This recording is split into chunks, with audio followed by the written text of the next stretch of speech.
ये है class 9 chapter 9 force and laws of motion. हमने इस लास्ट वीडियो में इसके जितने भी एग्जांपल्स थे वो कंप्लीट कर लिए थे। अब स्टार्ट करेंगे हम इसके इंटेक्स क्वेश्चन। तो स्टार्ट करेंगे पेज नंबर 118 से। फर्स्ट क्वेश्चन है, which of the following has more inertia, a rubber ball and a stone of the same size, B a cycle and a train, and C a 5 rupees coin and a 1 rupee coin. तो हमें ये 3 parts दिए हैं इसके ABC, और इसमें हमें ये बताना है कि इन दो में से दो जो कंपेयर किए हैं इनमें से किसका इनर्शिया ज़्यादा है। तो देखिए, इनर्शिया डिपेंड करता है किसी भी बॉडी के मास पर। तो जितना ज़्यादा उसका मास होता है उतना ही ज़्यादा उसका इनर्शिया होता है। तो mass is a measure of the inertia of an object. If an object has more mass it has more inertia. इस बेस पर हम इनके आंसर करेंगे। तो फर्स्ट है, अ rubber ball and a stone of the same size. एक rubber ball और एक स्टोन को अगर हम कंपेयर करें तो स्टोन का मास ज़्यादा होता है, सेम साइज बोला है, ठीक है। तो स्टोन हैज़ मोर इनर्शिया, तो स्टोन का इनर्शिया भी ज़्यादा होगा because it has more mass than a rubber ball of the same size. Second part में पूछा है, a bicycle and a train. तो ऑफकोर्स एक ट्रेन का मास ज़्यादा होता है तो इसलिए इसका इनर्शिया भी ज़्यादा होगा बाईसाइकिल से। A train has more inertia because it has more mass than a bicycle. Third part में पूछा है, a 5 rupees coin and a 1 rupee coin. A 5 rupees coin has more inertia because it has more mass than 1 rupee coin. Start करते हैं second question. In the following example try to identify the number of times the velocity of the ball changes. हमें एक example दिया है, इसमें हमें बताना है कि कितनी बार बॉल की जो वेलोसिटी है वो चेंज हुई। एग्जाम्पल इस तरह से है, a football player kicks a football to another player of his team who kicks the football toward the goal. तो पहले एक फुटबॉल प्लेयर ने एक फुटबॉल को किक किया अपने ही टीम के दूसरे प्लेयर तक। फिर उसने दूसरे प्लेयर ने जो है वो फुटबॉल को किक किया toward the goal. The goalkeeper of the opposite team collect the football. फिर गोलकीपर ने, अपोजिट टीम का जो गोलकीपर है उसने फुटबॉल को कलेक्ट किया and kick it toward a player of his own team. फिर अपने ही टीम के प्लेयर की तरफ उसको किक किया। Also identified the agent supplying the force in each case. और हर केस में जो फोर्स सप्लाई कर रहा है उस एजेंट का भी आइडेंटिफाई करना है।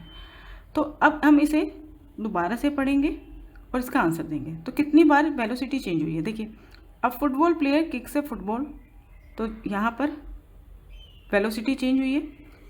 यहाँ तक हम देखेंगे, the velocity of football change for the first time when a football player kicks the football to another player of his team. यहाँ तक ठीक है। यहाँ पे फर्स्ट टाइम, यहाँ तक आप देख लीजिए, यहाँ पे फर्स्ट टाइम चेंज हुई है वेलोसिटी। और यहाँ पर जो एजेंट है, जो फोर्स सप्लाई कर रहा है वो कौन है, the player of first team, ठीक है। The agent supplying the force in this case is the kick applied by the player. जो प्लेयर किक कर रहा है वो फोर्स सप्लाई कर रहा है। सेकंड में आगे आ जाइए। अब इसने जो अनदर प्लेयर के पास जो फुटबॉल भेजी है, किक करी है, उसने फिर who kicks the football toward the गोल, फिर उसने गोल की तरफ भेजी है। तो अब सेकंड टाइम चेंज होगी यहाँ पर। The velocity of football change for the second time when another player, जब इस अनदर प्लेयर ने सेम टीम के अनदर प्लेयर ने फुटबॉल को किक किया टुवर्ड द गोल। यहाँ पे सेकंड टाइम चेंज हुई है, ठीक है। और यहाँ पर फोर्स कौन सप्लाई कर रहा है, by the kick off another player, दूसरा प्लेयर जो है उसने, यानी कि यहाँ तक 2 बार चेंज हो गई। पहले a football player kicks a football to another player of his team, तो यहाँ पर वेलोसिटी चेंज हुई। और यहाँ पर जो एजेंट है जिसने फोर्स सप्लाई की है वो क्या है, कौन है, by the kick of a football player. Second, अब जब इस टीम के दूसरे प्लेयर के पास आई तो यहाँ पर वेलोसिटी चेंज हुई जब इसने टुवर्ड द गोल किक करी फुटबॉल को, ठीक है। तो यहाँ पर दूसरी टाइम चेंज हुई और यहाँ पर जो फोर्स है वो किसने सप्लाई करी है, kick off the another player, दूसरे प्लेयर ने जो किक करी है वो उसने फोर्स अप्लाई करी है। अब आगे आ जाइए, the goalkeeper of the opposite team collect the football. अब यहाँ पर दोबारा से चेंज होगी वेलोसिटी जब अपोजिट टीम के गोलकीपर ने उस फुटबॉल को कलेक्ट कर लिया। तो यहाँ पर थर्ड टाइम चेंज हुई है। The velocity of football change for the third time when the goalkeeper of opposite team collect the football, ठीक है। और यहाँ पे एजेंट कौन है, जिसने फोर्स सप्लाई करी है। In this case the force is applied by the hands of the goalkeeper, क्योंकि उस गोलकीपर ने अब हैंड से उस बॉल को कलेक्ट किया है। तो यहाँ पर जो फोर्स अप्लाइड हुई है वो हुई है हैंड्स के थ्रू, ठीक है, गोलकीपर के हैंड्स के थ्रू हुई है। अब आगे, and kick it toward A player of his own team. फिर उसने कलेक्ट करने के बाद यहाँ पे वेलोसिटी फिर रुक गई, 0 हो गई, क्योंकि उसने हाथ में पकड़ ली बॉल और उसने फिर किक करी toward A player of his own team. अब 4 टाइम यहाँ पर जब उसने किक करी अपने ही टीम के प्लेयर के पास, तो यहाँ पर 4th टाइम चेंज हुई है। आगे देखेंगे, the velocity of football change for the 4th time when the goalkeeper kick the stationary football. ठीक है, अब वो स्टेशनरी थी क्योंकि उसने रोक लिया था, हाथ में ले लिया था, फिर नीचे रखा और फिर किक करा अपने ही टीम के प्लेयर के पास, और यहाँ पे force is supplied by the kick off goalkeeper. इस तरह से जो फुटबॉल की वेलोसिटी है वो 4 टाइम्स चेंज हुई है। ठीक है, next question, explain why some of the leaves may get detach from a tree if we vigorously shake its branch. अगर हम किसी भी पेड़ की ब्रांच को बहुत ज़ोर से हिलाते हैं तो उसकी कुछ पत्तियां जो हैं वो ट्री से डिटैच हो जाती हैं, अलग हो जाती हैं। क्यों? If we shake the branch of a tree vigorously then the branch of the tree comes in motion. जब हम पेड़ को बहुत ज़ोर से हिलाते हैं तो ब्रांच जो है वो मोशन में आ जाती है। ठीक है, but the leaves tend to remain at rest due to their inertia. लेकिन अपनी इनर्शिया के कारण, अपनी इनर्शिया जो प्रॉपर्टी है उसके कारण जो लीव्स हैं वो रेस्ट पर ही रहेंगी। And hence detach from the branch and fell down. इस तरह से वो ब्रांच से अलग हो जाएंगी और नीचे गिर जाएंगी। ठीक है, इसका 4th क्वेश्चन है। अब आगे, why do you fall in the forward direction when a moving bus brakes to a stop and fall backwards when it accelerates from rest. देखिए, जब एक बस स्टॉप होती है ब्रेक लगने से, तो आपने ये एक्सपीरियंस किया होगा कि आप आगे की तरफ फॉरवर्ड डायरेक्शन में गिरते हो, फॉल करते हो। और जब एक बस एक्सेलरेट होती है रेस्ट से, यानी कि स्टार्ट होती है, तब आप पीछे की तरफ जो है गिरते हो। ऐसा क्यों होता है? तो पहला केस देखते हैं, when a moving bus brakes to a stop. जब एक चलती हुई बस स्टॉप होती है, we fall in the forward direction, तब हम आगे की डायरेक्शन में, फॉरवर्ड डायरेक्शन में गिरते हैं। Because our feet comes to rest with the bus, क्योंकि हमारी जो बॉडी है जिसमें हमारी फीट जो है वो बस के साथ डायरेक्टली कांटेक्ट में है। तो जैसे ही बस स्टॉप होती है तो हमारे फीट भी रेस्ट पर आ जाते हैं। ठीक है, but the upper part of our body continue to forward. लेकिन हमारी जो ऊपर की बॉडी है वो कंटिन्यू मोशन में ही रहती है ड्यू टू इट्स इनर्शिया, अपने इनर्शिया के कारण, जिससे हम फॉरवर्ड डायरेक्शन में फॉल करते हैं। ठीक है, और इसका अपोजिट, व्हेन ए बस एक्सेलरेट फ्रॉम रेस्ट, जब एक बस रेस्ट से स्टार्ट होती है, we tend to fall backward, तब हम पीछे की तरफ गिरते हैं। Because our feet start moving with the bus, तो जैसे ही बस चलती है तो हमारे फीट जो बस के साथ डायरेक्टली कॉन्टैक्ट में हैं वो भी मूव करना स्टार्ट कर देते हैं। ठीक है, but the upper part of the body tries to remain at rest due to inertia. लेकिन हमारी जो ऊपर की बॉडी है वो किस में रहती है? अपने इनर्शिया के कारण वो रेस्ट पर रहने की कोशिश करती है। That make us fall in the backward, जिससे हम पीछे की तरफ गिरते हैं। ठीक है, थोड़ा सा जर्क लगता है हमें back side. Page number 126 and 127 के क्वेश्चंस। तो फर्स्ट क्वेश्चन है, if action is always equal to the reaction explain how a horse can pull a cart. अगर एक्शन रिएक्शन के इक्वल होता है हमेशा, तो हमें बताना है कि एक हॉर्स जो है वो एक कार्ट को किस तरह से पुल कर सकता है। तो इस क्वेश्चन का जो आंसर है वो मैंने 3 पार्ट्स में डिवाइड किया है। ठीक है, तो सबसे पहले देखिए कि according to the third law of motion, for every action there is an equal and opposite reaction. हर एक्शन का इक्वल और अपोजिट रिएक्शन होता है। ठीक है, ये कौन कहता है? Third law of motion. तो इसके हिसाब से हमने इसके बेस पर हमने आंसर किया है। तो फर्स्ट पार्ट देखिए, to make the card move. तो कार्ड को मूव करने के लिए the horse will apply a pushing force on the ground in the backward direction with it feets. तो एक हॉर्स जो है वो ग्राउंड पर एक फोर्स लगाएगा बैकवर्ड डायरेक्शन में अपने फीट से। ठीक है, सबसे पहले इसमें क्या होगा कि एक हॉर्स जो है वो आगे की तरफ बैंड होकर ग्राउंड को पीछे की तरफ पुश करेगा, पुशिंग फोर्स लगाएगा, ठीक है, बैकवर्ड डायरेक्शन में अपने पैरों से। तो ये क्या है? एक्शन है जो हॉर्स ने किया। अब आगे, the ground will apply N equal amount of force back on the horse in the forward direction. अब ग्राउंड क्या करेगा? इक्वल अमाउंट ऑफ फोर्स वापस हॉर्स पे लगाएगा, लेकिन किस डायरेक्शन में? फॉरवर्ड डायरेक्शन में। जैसे कि हमने पढ़ा था यहाँ पर अपोजिट रिएक्शन, मतलब अपोजिट रिएक्शन होता है। यानी कि अगर हॉर्स ने ग्राउंड को बैकवर्ड डायरेक्शन में पुश किया है तो ग्राउंड जो है हॉर्स को इक्वल अमाउंट ऑफ फोर्स के साथ फॉरवर्ड डायरेक्शन में पुश करेगा। ठीक है, तो ये हो गया equal amount of force but in opposite direction. ठीक है, when the forward reaction to the backward push of the horse, अब जो बैकवर्ड पुश किया है हॉर्स ने, इसका जो फॉरवर्ड रिएक्शन होगा is greater than the opposing frictional forces on the wheels, तो अगर ये ज़्यादा होगा, जो फॉरवर्ड रिएक्शन है ना, अगर ये ज़्यादा होगा किससे, जितनी व्हील्स पर, जो कार्ट है उसके व्हील्स पर जितनी फ्रिक्शनल फोर्स लगी है उससे। ठीक है, यानी कि जो हॉर्स है वो फ्रिक्शनल फोर्स से ओवरकम हो पाएगा अगर द कार्ट विल मूव, तो इस केस में जो कार्ट है वो मूव करेगा। सेकेंड क्वेश्चन है, explain why it is difficult for a fireman to hold a hose which ejects large amount of water at a high velocity. तो question में पूछा है कि एक फायरमैन जो होता है उसको जो होस मतलब जो पाइप होता है जिसमें से लार्ज अमाउंट ऑफ वाटर निकल रहा है, इजेक्ट मतलब निकल रहा है हाई वेलोसिटी के साथ, उसको पकड़ने में परेशानी क्यों होती है, डिफ़िकल्टी क्यों होती है। तो देखिए, as we know every action has an equal and opposite reaction, जैसे कि हमने थर्ड लॉ ऑफ मोशन में पढ़ा है, हर एक्शन का इक्वल और अपोजिट रिएक्शन होता है। तो जो होस पाइप है उसमें से जब पानी आगे की तरफ निकलेगा, बहुत कैसे निकलेगा, हाई वेलोसिटी के साथ, तो वो फॉरवर्ड, वो क्या हो गया, एक्शन हो गया। और जो हाई वेलोसिटी के साथ जो पानी निकल रहा है वो पाइप पर एक फोर्स लगाएगा, किस डायरेक्शन में, बैकवर्ड डायरेक्शन में, क्योंकि पानी निकल रहा है फॉरवर्ड डायरेक्शन में, तो वो फोर्स जो लगाएगा वो बैकवर्ड डायरेक्शन में लगाएगा। तो जो बैकवर्ड रिएक्शन जो है उससे पाइप जो है वो पीछे की तरफ भागेगा, इसलिए उस फायरमैन को उस पाइप को स्ट्रांगली पकड़ना पड़ता है। ठीक है, अब हम देखते हैं आंसर को। व्हेन ए होस pipe eject a large amount of water in the forward direction, जब होस पाइप से large amount of water in the forward direction निकलता है, इजेक्ट होता है, तो ये एक्शन हो गया। और इसका रिएक्शन क्या होता है, it exert a large amount of backward reaction force, तो ये एक बैकवर्ड रिएक्शन फोर्स लगाता है पाइप पर। ठीक है, due to this backward reaction, इस बैकवर्ड रिएक्शन के कारण the hose pipe tend to move backward, तो पाइप जो है पीछे की तरफ जाता है, क्योंकि पीछे की तरफ फोर्स लग रही है तो वो बैकवर्ड मूव करता है।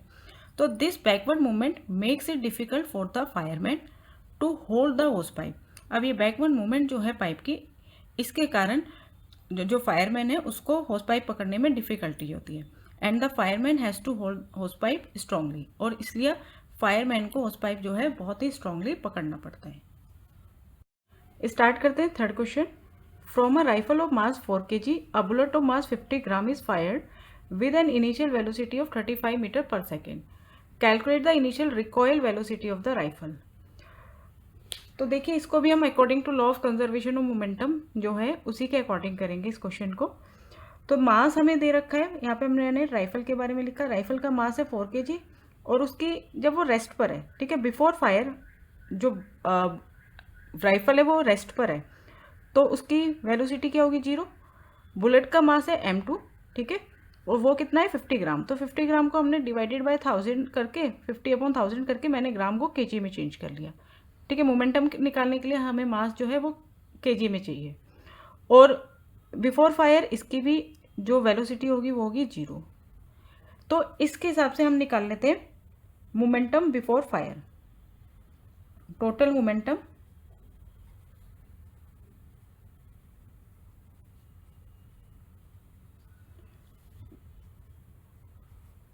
बिफोर फायर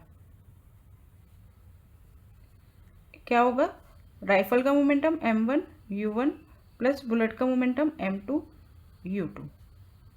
ठीक है, तो 4 × 0 प्लस इसको हम लिख सकते हैं 5/100 मल्टीप्लाई 0, तो ये पूरा 0 ही हो जाएगा। ठीक है, ये 0, इनका प्रोडक्ट 0, तो ये हो जाएगा 0 kg metre per second.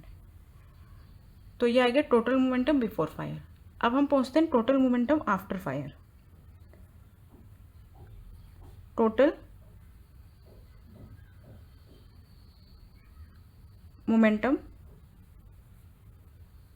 After fire, तो ये हो जाएगा m1 v1।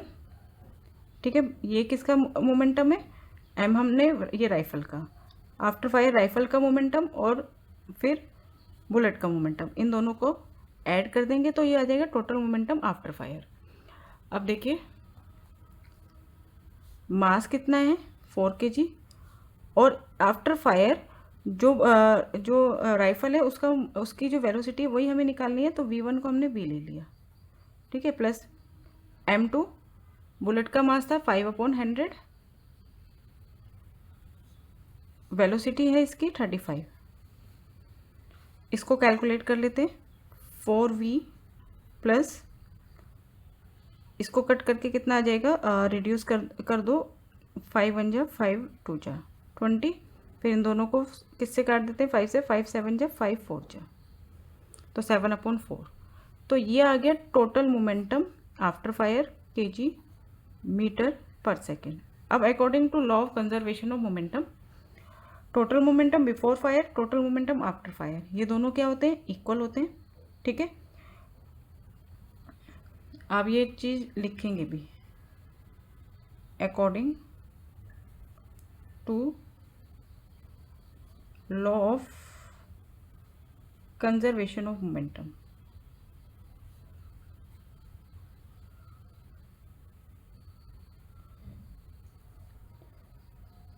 m1 u1 plus m2 u2 total momentum before fire, ठीक है, is equal to m1 v1 plus m2 v2 total momentum after fire के इक्वल होगा। अब ये हमने निकाल लिया था 0, और मोमेंटम आफ्टर फायर ये हमने निकाला है ये, ठीक है, क्या चीज़ 4v प्लस 7/4 ये निकाला है। अब इसे कैलकुलेट कर लेते हैं, 0 ले जाते हैं हम RHS में और ये पूरी वैल्यू ले आते हैं हम LHS में।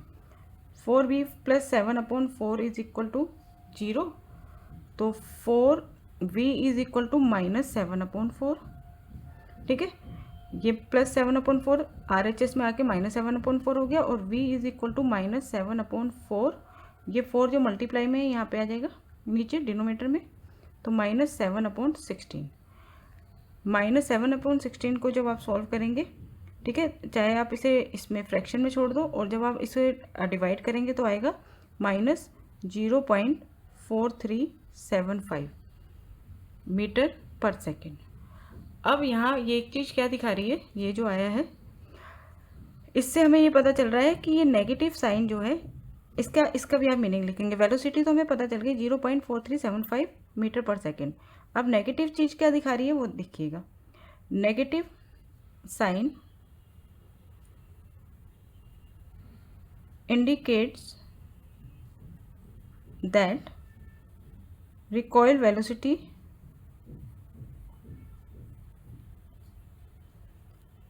of rifle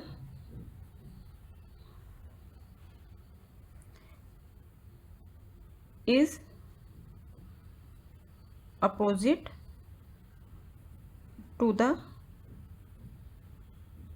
motion of bullet।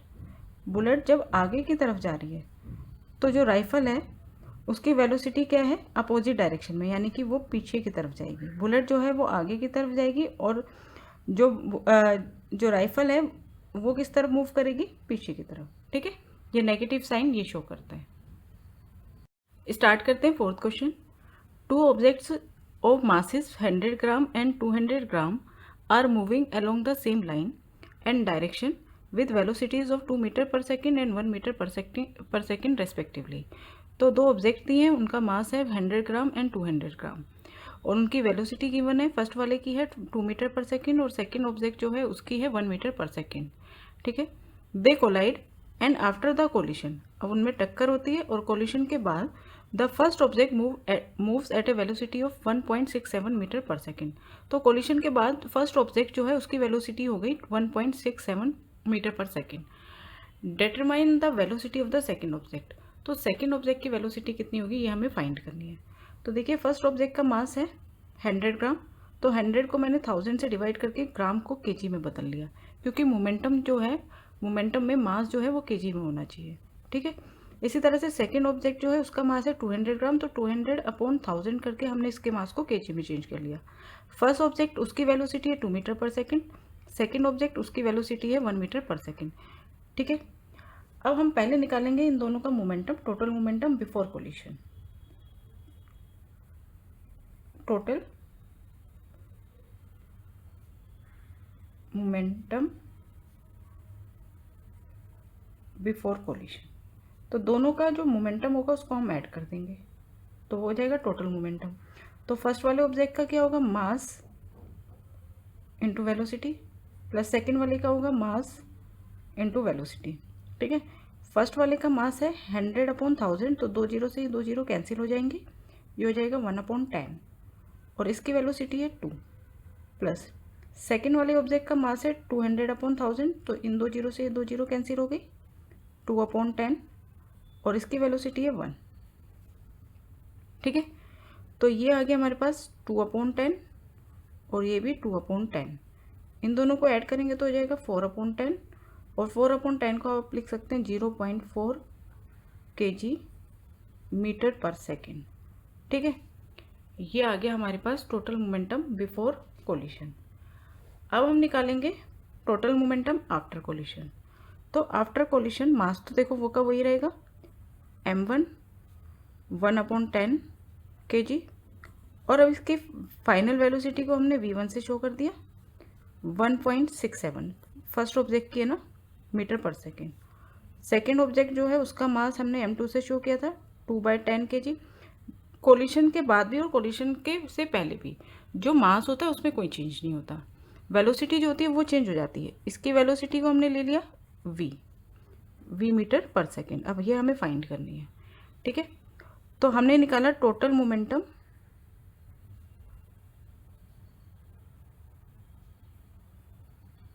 After collision.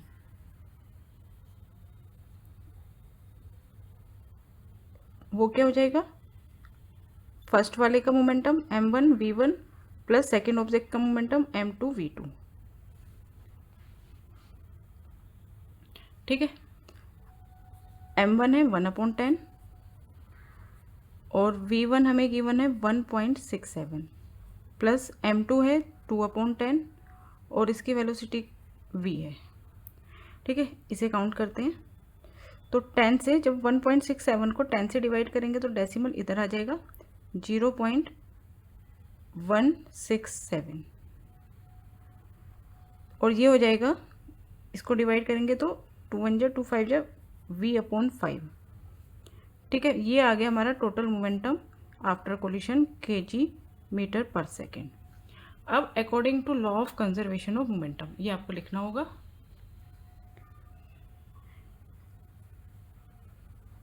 According to law of conservation of momentum क्या होता है, टोटल मोमेंटम बिफोर कोलिशन। ठीक है, total momentum before collision equal होता है टोटल मोमेंटम आफ्टर कोलिशन के।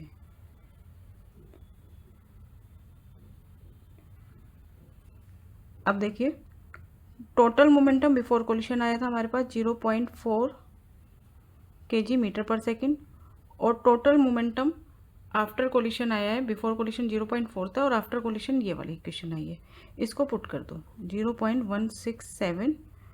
ठीक है, और v/5। ठीक है, अब इसको आगे कैसे सॉल्व करोगे, 0.4 ये LHS में लिया हो तो ये हो जाएगा -0.167 is equal to v/5।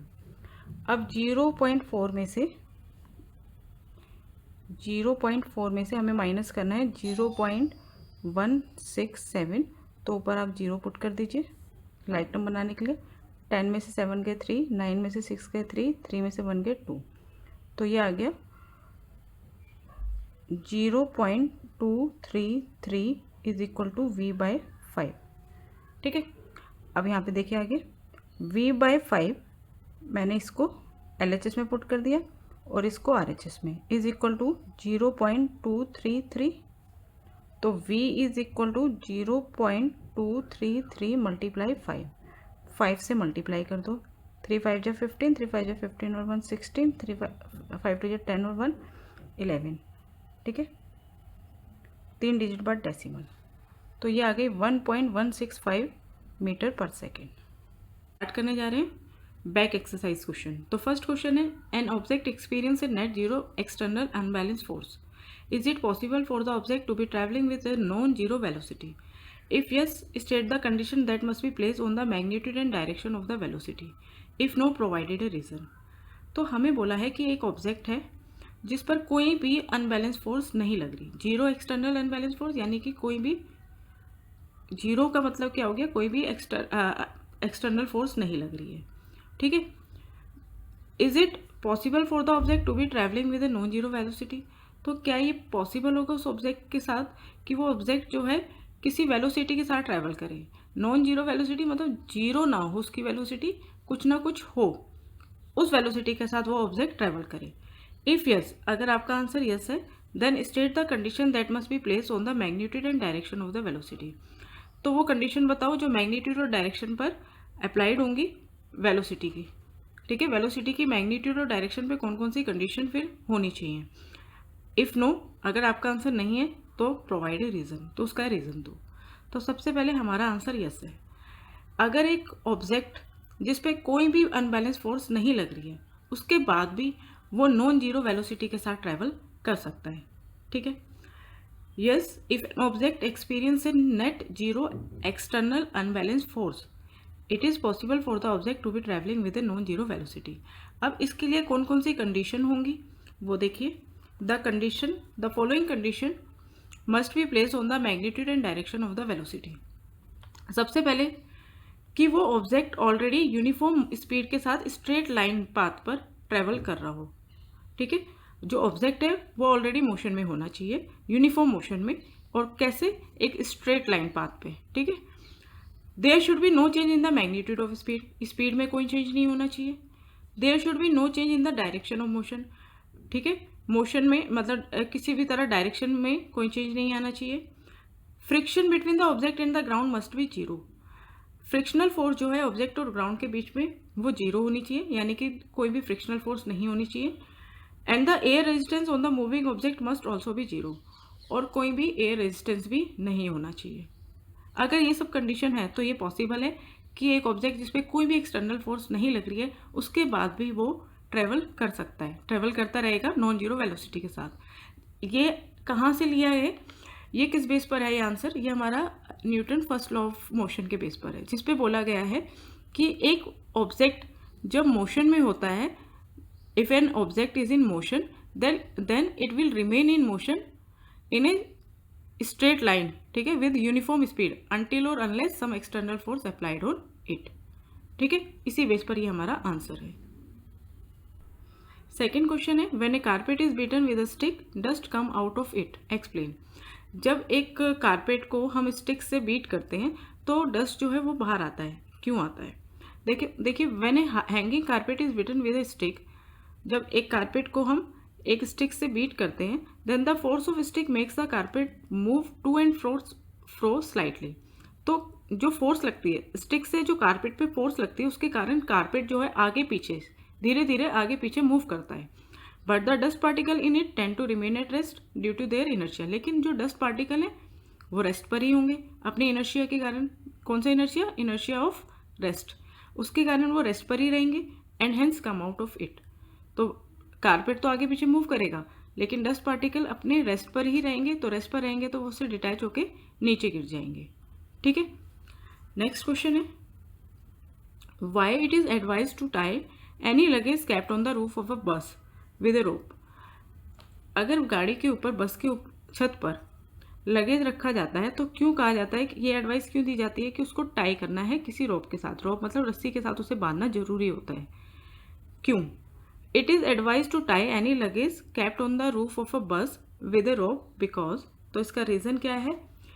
If the bus starts moving suddenly, अगर कोई बस सडनली मूव करना स्टार्ट करती है, then due to its inertia of rest, तो लगेज क्या है, रेस्ट पर है, ठीक है। The luggage kept on the roof of the bus tend to remain at rest, तो अपने इनर्शिया के कारण वो जो लगेज है वो क्या रहेगा, रेस्ट पर ही रहेगा जो रूफ पर रखा है। And hence may fall down from the roof of the bus, तो बस तो मोशन में आ गई, स्टार्ट हुई, मोशन में हो गई, लेकिन लगेज अपने इनर्शिया के कारण, इनर्शिया ऑफ रेस्ट के कारण किस पे रहेगा, रेस्ट पर ही रहेगा, ठीक है। और वो इस तरह से बस के रूफ से नीचे गिर सकता है। इसी तरह से if the bus stop suddenly, अगर बस स्टॉप हो जाए suddenly, then due to its inertia of motion, अब जो रूफ पर जो लगेज है वो अगर बस मोशन में थी तो लगेज भी मोशन में ही था, लेकिन बस स्टॉप हो गई, लेकिन अपने इनर्शिया ऑफ मोशन के कारण लगेज जो है वो जो बस पे रखा है वो किस पे रहेगा, वो मोशन में ही रहेगा। And hence may fall down from the roof of the बस, और इस केस में भी वो रूफ से, बस के रूफ से नीचे गिर सकता है।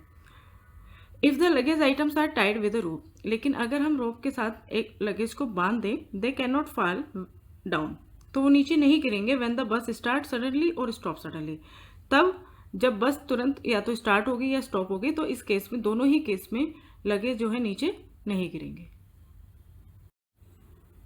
Fourth question, a batsman hits a cricket ball which then rolls on a level ground, after covering a short distance the ball comes to rest. तो एक बैट्समैन एक क्रिकेट बॉल को हिट्स करता है, तो वो एक लेवल ग्राउंड पे रोल करती है, फिर एक शॉर्ट डिस्टेंस कवर करने के बाद जो बॉल है वो रेस्ट पर आ जाती है। The ball slows to a stop because, तो बॉल जो है वो स्टॉप हो गई किस कारण से, तो देखिए जो बॉल जो है वो स्टॉप क्यों होगी, इन चारों में से हमें सही ऑप्शन जो है वो बताना है। तो करेक्ट ऑप्शन सी है, there is a force on the ball opposing the motion, एक फोर्स है जो बॉल के मोशन का अपोज कर रही है, उसके कारण जो बॉल है वो स्टॉप हो जाती है। और वो कौन सी फोर्स होती है, फ्रिक्शनल फोर्स और एयर रेजिस्टेंस, है ना। तो बॉल, फ्रिक्शनल फोर्स और एयर रेजिस्टेंस जो है वो बॉल के जो मोशन है उसको अपोज करती है और उसको स्टॉप कर देती है, ठीक है। स्टार्ट करते हैं fifth question, a truck starts from rest and rolls down a hill with a constant acceleration, it travels a distance of 400 meter in 20 seconds. Find its acceleration. Find the force acting on it if its mass is 7 ton. 1 ton 1000 kg के equal होता है, ये हमें बताया है। तो देखिए एक ट्रक जो है स्टार्ट होता है रेस्ट से, तो रेस्ट से स्टार्ट होता है, तो मैंने बताया है आपको जब कोई भी चीज़ स्टार्ट होती है तो उसकी इनिशियल वेलोसिटी जिसको हम यू से शो करते हैं वो क्या होती है, 0, ठीक है। और फिर आगे बोला है it travels a distance of 400 metre, तो डिस्टेंस ट्रेवल्ड क्या होता है, डिस्टेंस ट्रेवल्ड, कितना डिस्टेंस उसने कवर किया उसको हम शो करते हैं एस से। ये कितना है, 400 मीटर, कितने टाइम में, 20 सेकेंड, तो टाइम हमें गिवन है 20 सेकेंड। तो सबसे पहले क्वेश्चन में से जो जो चीज़ें हमें गिवन है ना वो लिख लो। हमें एक्सेलरेशन निकालना है, हमारे पास u है, s है, t है, और हमें a फाइंड करना है पहले तो हम कौन सी इक्वेशन यूज़ करेंगे, हम एक सेकेंड इक्वेशन जो है s is equal to u t plus half a t square, ये यूज़ करेंगे क्योंकि हमारे पास s है, u है, t है, a मिसिंग है, ठीक है। इसके लिए हम ये वाली इक्वेशन यूज़ करते हैं पहले। तो डिस्टेंस ट्रेवल है 400, u है 0, टाइम है 20 सेकेंड, प्लस हाफ a हमें फाइंड करना है, टाइम है 20, 20 का स्क्वायर क्या हो जाएगा, 20 इंटू 20, तो 400 इज इक्वल टू, ये पूरा 0 हो गया, ठीक है। इसको कट किया तो यहाँ आ गया 10, 10 इंटू 20 200 a, तो 200 a इज इक्वल टू 400, तो a is equal to 400 upon 200, कितना आ गया, 2 मीटर पर सेकेंड स्क्वायर, ठीक है। एक्सेलरेशन आ गया हमारे पास। आगे हमें क्या फाइंड करना है, find the force acting on it if its mass is 7 ton. तो पहले हम मास लिख लेते हैं, मास हमें दे रखा है 7 टन, 1 टन में 1000 kg होते हैं, तो हम इसको केजी में बदलेंगे, ठीक है, क्योंकि फोर्स क्या होता है, मास इंटू एक्सेलरेशन, और मास किस में होना चाहिए, केजी में होना चाहिए। तो 7 इंटू 1000, तो 7 टन मतलब 7000 केजी। मास को हमने केजी में चेंज कर लिया। फोर्स जिसे हम एफ से शो करते हैं क्या होती है, मास इंटू एक्सेलरेशन। तो force is equal to 7000 multiply two 14000, ठीक है, 14,000 न्यूटन। तो फोर्स जो ट्रक पर लग रही है वो कितनी है, 14,000 न्यूटन। स्टार्ट करेंगे 6th क्वेश्चन से। A stone of 1 kg is thrown with a velocity of 20 meter per second across the frozen surface of a lake and comes to rest after traveling a distance of 15 meter। तो question में कहा है कि 1 kg का एक stone है जिसे 20 metre per second इतनी वेलोसिटी के साथ एक फ्रोजन सरफेस, एक लेक के फ्रोजन सरफेस पर फेंका गया और वो 50 मीटर डिस्टेंस ट्रेवल करने के बाद रेस्ट पर आ गया। What is the force of friction between the stone and the ice. तो हमें फोर्स ऑफ फ्रिक्शन बतानी है जो स्टोन और आइस के बीच में लगी है। तो देखिए मास हमें दे रखा है 1 kg, ये वेलोसिटी है, तो ये इस इतनी वेलोसिटी के साथ उसको फेंका है, तो ये हो गई हमारी initial velocity.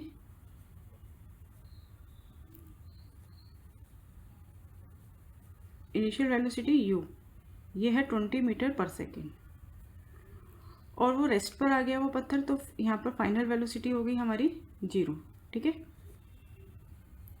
Final velocity v है 0। कितना डिस्टेंस कवर किया है, डिस्टेंस को हम s से शो करते हैं, डिस्टेंस कवर 50 मीटर। हमें निकालनी है इससे पहले एक्सेलरेशन। हमारे पास u है, v है, s है, तो हमें फाइंड करना है पहले एक्सेलरेशन। एक्सेलरेशन फाइंड करने के बाद ही हम फोर्स का फॉर्मूला लगाएंगे। फोर्स क्या होता है, मास इंटू एक्सेलरेशन, ठीक है, m इंटू ए। तो पहले हम इससे v u s का यूज़ करके हम एक्सेलरेशन निकालेंगे। तो इसके लिए हम यूज़ करेंगे v square is equal to u square plus 2as, ये थर्ड इक्वेशन जो है मोशन की, इसको। तो v हमें 0 गिवन है, तो 0 का स्क्वायर 0 हो गया, u है 20 का स्क्वायर प्लस 2, a हमें फाइंड करना है, और s हमें गिवन है 50, ठीक है। तो 20 का स्क्वायर हो जाएगा 400, और 20 और यहाँ पे आ जाएगा 50 इंटू 2 100a, ठीक है। इसको आप इधर ले आओ LHS में, और 0 को RHS में, LHS RHS दोनों को ट्रांसपोज कर दिया हमने। तो देखिए 100a इज इक्वल टू -400, और a is equal to -400 upon 100, तो a आ गया हमारे पास -4 मीटर पर सेकेंड स्क्वायर, ठीक है। a कैलकुलेट कर लिया, तो अब निकाल लेते हैं force. Force is equal to mass into acceleration. तो फोर्स आ गया, मास है हमारा 1 kg और एक्सेलरेशन आया -4। इस तरह से फोर्स निकल गया -4 न्यूटन। तो स्टोन और आइस के बीच में कितनी फोर्स ऑफ फ्रिक्शन है, 4 न्यूटन, और ये माइनस क्या शो कर रहा है, this force minus sign indicates that this force oppose the motion of stone, ठीक है। ये माइनस साइन जो है ये शो कर रहा है कि जब फोर्स इस स्टोन जो है इस तरफ जा रहा है, तो स्टोन का जो मोशन है उसको अपोज कर रहा है, ये फ्रिक्शन फोर्स जो है उसको अपोज कर रही है। स्टार्ट करते हैं 7th question. A 8000 kg engine pools a train of wagon 5 each of 2000 kg along A horizontal track. एक इंजन है जिसका मास दे रखा है 8000 kg। ये 5 वैगन्स की एक ट्रेन है जिसमें 5 डब्बे हैं, वैगन्स हो गए ये पीछे के जो डब्बे हैं, और हर डब्बे का जो मास है वो 2000 kg है, ठीक है। एक डब्बा जो है ये 2000 kg मास है इसका। If the engine exert a force of 40,000 Newton and the track offers A frictional force of 5,000 Newton, engine जो है वो कितनी फोर्स लगा रहा है 40,000 न्यूटन, और इसकी जो फ्रिक्शनल फोर्स है, इसके अपोज में जो फ्रिक्शनल फोर्स लग रही है वो लग रही है 5,000 Newton. Then calculate the net accelerating force. तो सबसे पहले हमें नेट एक्सेलरेटिंग फोर्स निकालनी है। तो सबसे पहले मैंने लिखा फोर्स एक्सर्टेड बाय इंजन। तो इंजन के थ्रू कितनी फोर्स लग रही है 40,000 न्यूटन, ठीक है। तो इंजन चल रहा है इस डायरेक्शन में, और एक लग रही है frictional force, force of friction.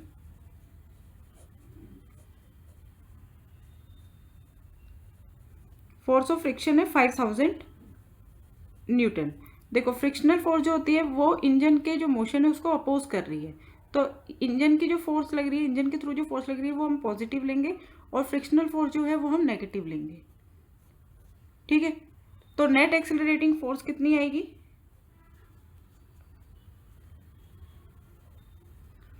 Net accelerating force होती है sum of all force. Net accelerating force means sum of all forces. तो पहली फोर्स लग रही है इंजन के थ्रू वो है 40,000 न्यूटन, प्लस दूसरी लग रही है फ्रिक्शन, फोर्स ऑफ फ्रिक्शन, वो है -5,000, ठीक है। 40,000 प्लस -5,000 कितना आ गया 35,000। तो 35,000 न्यूटन ये नेट एक्सेलरेटिंग फोर्स है, ठीक है। ये किसकी फोर्स है, the force exerted by engine on the train, जो इंजन फोर्स लगा रहा है ट्रेन पर, ठीक है, ये वो फोर्स है। आगे बोला है the acceleration of the train. Second हमें फाइंड करना है कि एक्सेलरेशन, कितना एक्सेलरेशन ट्रेन में प्रोड्यूस हुआ। अब देखिए जो फोर्स लगा रहा है इंजन लगा रहा है, किस पे लगा रहा है, ट्रेन पर। तो ट्रेन में ये 5 वैगन्स जो हैं वो हैं। तो हम जानते हैं फोर्स किसकी इक्वल होती है, फोर्स होती है mass into, force is equal to mass into acceleration. तो ये फोर्स क्योंकि ट्रेन पर निकल रही है ना, कि कितनी लग रही है, ये फोर्स जो है ये इंजन के थ्रू ट्रेन पर लग रही है, तो हम मास भी सिर्फ ट्रेन का लेंगे, तो एक्सेलरेशन कितना ट्रेन में प्रोड्यूस हुआ वो हम फाइंड करेंगे। तो फोर्स तो हमें पता चल गई 35,000 न्यूटन। मास कितना होगा, पहले हम निकाल लेते हैं मास ऑफ ट्रेन। तो ट्रेन का मास कितना होगा, ट्रेन बनी है ये 5 वैगन से, और एक वैगन का मास कितना है 2,000 केजी, तो हम 5 इंटू 2,000 कर देंगे। तो 5 वैगन्स का मास कितना हो गया 10,000 केजी, ठीक है। तो मास ऑफ ट्रेन आ गया। तो F is equal to m into a होता है, और A is equal to acceleration क्या होता है, फोर्स अपॉन मास। एक बॉडी में कितना एक्सेलरेशन प्रोड्यूस होता है वो इक्वल होता है उस बॉडी पर कितनी फोर्स लग रही है डिवाइडेड बाय उस बॉडी का मास। तो एक्सेलरेशन कितना लग रहा है, सॉरी फोर्स कितनी लग रही है 35,000 न्यूटन, डिवाइडेड बाय मास कितना है ट्रेन का 10,000। फोर्स लग रही है 35,000 न्यूटन और मास कितना है 10,000 केजी। तो एक्सेलरेशन कितना हो गया, इन 3 जीरो से 0 कैंसिल कर दे, 3.5 मीटर पर सेकेंड स्क्वायर, ठीक है। इसमें हम इंजन का मास इंक्लूड नहीं करेंगे। और सी निकालना है the force of wagon 1 on wagon 2। First wagon second wagon पे कितनी फोर्स लगा रहा है। तो जब फर्स्ट वैगन फोर्स लगाएगा सेकंड वैगन पे, तो वो सिर्फ सेकंड पे भी नहीं सिर्फ सेकंड पे नहीं लगाएगा, सेकंड थर्ड फोर्थ फिफ्थ सब पे लगाएगा, क्योंकि ये आपस में जुड़े हुए हैं, ठीक है। तो ये फोर्स निकालने के लिए हम सिर्फ सेकंड वैगन का ही मास नहीं लेंगे, ये बाकी के जो ये 4 हैं, इन मतलब ये 3 जो है 3 4 5, इनका भी मास सेकंड मास सबको इंक्लूड करेंगे, ठीक है। इन चारों के मास को इंक्लूड करेंगे।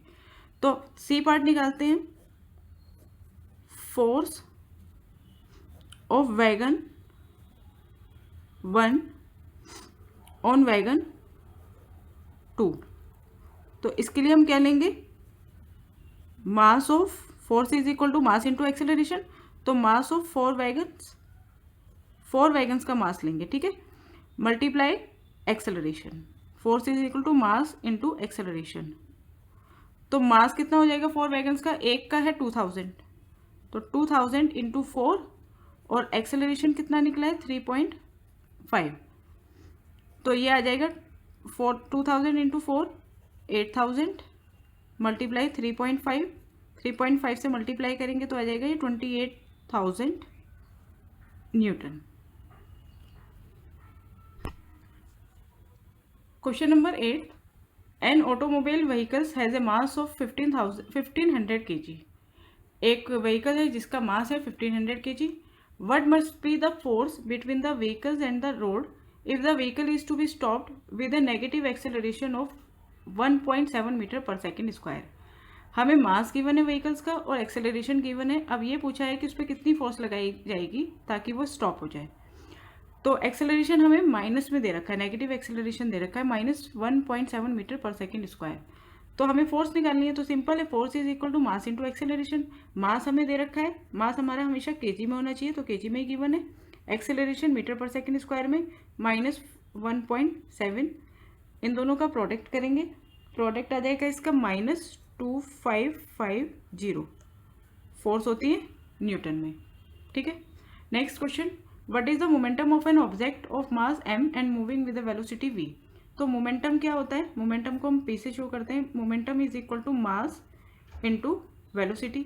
तो मास m दे रखा है और वेलोसिटी v दे रखी है, तो mv आ गया। तो correct option is D. Start करते हैं 10th question. Using a horizontal force of 200 newton we intend to move a wooden cabinet across the floor at constant velocity. ये एक फ्लोर है, इस पर ये एक वुडन कैबिनेट रखा है, इस पर हम एक फोर्स लगा रहे हैं, कितनी, 200 न्यूटन। इस फोर्स के साथ हम इसको मूव कर रही है। ये कैबिनेट जो है, वुडन कैबिनेट, इतनी फोर्स लगाने से मूव कर रहा है और किस वेलोसिटी के साथ मूव कर रहा है, कांस्टेंट वेलोसिटी। कांस्टेंट वेलोसिटी का मतलब है कि वेलोसिटी में कोई चेंज नहीं है, एक बराबर वो चल रही है। तो जब वेलोसिटी में कोई चेंज ना हो तो इसका मतलब है उस बॉडी में कोई एक्सेलरेशन प्रोड्यूस नहीं हो रहा, क्योंकि एक्सेलरेशन क्या होता है, चेंज इन वेलोसिटी। तो there is no acceleration, so acceleration क्या होगा, जीरो होगा, क्योंकि वेलोसिटी क्या है, कांस्टेंट है। और फोर्स कितनी है जो हम लगा रहे हैं, 200 न्यूटन, और एक्सेलरेशन जीरो है। आगे पूछा है what is the frictional force that will be exerted on the cabinet. Frictional force हमेशा मोशन को अपोज करती है, तो ये अगर हम इस डायरेक्शन में लेके जा रहे हैं तो फ्रिक्शनल फोर्स इस डायरेक्शन से लग रही है ना। तो हमें बताना है कि इस कैबिनेट पर कितनी फ्रिक्शनल फोर्स लग रही है। तो देखिए, फोर्स होता है मास इंटू एक्सेलरेशन, ठीक है। नेट एक्सेलरेटिंग फोर्स अगर हम निकालें तो F is equal to cabinet पर कितनी फोर्स लग रही है, जितना इसका मास है और जितना इसमें एक्सेलरेशन प्रोड्यूस हो रहा है। तो force is equal to mass कुछ भी है, लेकिन इसकी वैल्यू एक्सेलरेशन जो है वो जीरो है, तो नेट एक्सेलरेटिंग फोर्स कितनी आ गई, जीरो आ गई। ये कौन सी फोर्स है, नेट एक्सेलरेटिंग फोर्स। और नेट एक्सेलरेटिंग फोर्स किसके इक्वल होती है, नेट, इससे पहले वाले क्वेश्चन में मैंने आपको बताया था, नेट एक्सेलरेटिंग फोर्स होती है सम ऑफ ऑल फोर्स,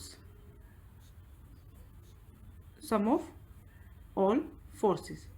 तो नेट एक्सेलरेटिंग फोर्स आई हमारी जीरो, और सम ऑफ ऑल फोर्सेस कौन कौन सी फोर्स है जो हम लगा रहे हैं, F प्लस जो फ्रिक्शनल फोर्स लग रही है उसको हम स्मॉल f से शो कर देते हैं, ठीक है। तो जीरो इज इक्वल टू हमने कितनी फोर्स लगाई थी, इस पे जो लग रही है 200 newton plus frictional force F ले ली। तो 200 plus F is equal to zero, और F is equal to frictional force क्या हो जाएगी, -200 न्यूटन। तो अगर कोई ऑब्जेक्ट जो एक कांस्टेंट वेलोसिटी के साथ मूव कर रहा है तो उस पर कितनी फ्रिक्शनल फोर्स लगेगी, उतनी ही फोर्स लगेगी, ठीक है, जितनी हमने, जैसे इसमें लग रही है 200 न्यूटन लग रही है ना, तो फ्रिक्शनल फोर्स भी 200 न्यूटन ही लगेगी, क्योंकि इसमें कोई और फोर्स नहीं लग रही। क्यों नहीं लग रही, क्योंकि इसकी वेलोसिटी कांस्टेंट है, इससे हमें पता चला, ठीक है। तो इसमें कोई एक्सेलरेशन प्रोड्यूस नहीं हो रहा, तो फ्रिक्शनल फोर्स भी 200 न्यूटन लगेगी। और ये माइनस क्या शो कर रहा है कि ये अपोजिट डायरेक्शन में लगेगी। कैबिनेट अगर इस डायरेक्शन में मूव कर रहा है तो फ्रिक्शनल फोर्स इस डायरेक्शन में लगेगी। हम पहुंच चुके हैं क्वेश्चन नंबर 11 पे। तो 11th क्वेश्चन है, two objects each of mass 1.5 kg are moving in a same straight line but in opposite direction. तो दो ऑब्जेक्ट हैं, दोनों का मास 1.5 kg है, वो एक स्ट्रेट लाइन में चल रहे हैं लेकिन उनकी डायरेक्शन अपोजिट है। The velocity of each object is 2.5 metre per second before the collision during which they stick together. अब जो उन दोनों की वेलोसिटी है कोलिशन से पहले वो 2.5 मीटर पर सेकेंड है, पहले ऑब्जेक्ट की भी दूसरे ऑब्जेक्ट की भी। Before the collision during which they stick together what will be the velocity of the combined object after collision. तो कोलिशन होने के बाद, आपस में टकराव होने के बाद उनकी कंबाइंड वेलोसिटी क्या होगी, यह हमें फाइंड करनी है। इस क्वेश्चन को हम उसी वे में करेंगे कि पहले हम मोमेंटम निकालेंगे बिफोर कोलिशन, फिर मोमेंटम निकालेंगे आफ्टर कोलिशन। और हमने जैसे पढ़ा था कि according to law of conservation of momentum, total momentum before collision और टोटल मोमेंटम आफ्टर कोलिशन क्या होता है, इक्वल होता है। उसको हम इक्वेट करके फिर ये आफ्टर कोलिशन जो उनकी कंबाइंड वेलोसिटी है वो कैलकुलेट करेंगे। तो स्टेप बाय शुरू करते हैं। सबसे पहले mass of first object, first object का मास जिसको हमने m1 से शो किया वो है 1.5 kg, और यहाँ पे लिखा हमने mass of second object. Second object को हम m2 से शो करते हैं, इसका मास भी 1.5 kg है। तो कोलिशन से पहले इनकी जो वेलोसिटी हो गई वो हो गई u1, वो है 2.5 मीटर पर सेकेंड, और जो सेकेंड ऑब्जेक्ट है उसकी ले ली हमने u2, उसकी भी 2.5 मीटर पर सेकेंड है। लेकिन देखिए एक इस डायरेक्शन में जा रहा है, एक इस डायरेक्शन में जा रहा है। जब डायरेक्शन अपोजिट होती है तो एक की वेलोसिटी अगर हमने पॉजिटिव ली है तो दूसरे की हमें नेगेटिव लेनी है। ठीक है, अब हम फाइंड करेंगे टोटल मोमेंटम बिफोर कोलिशन।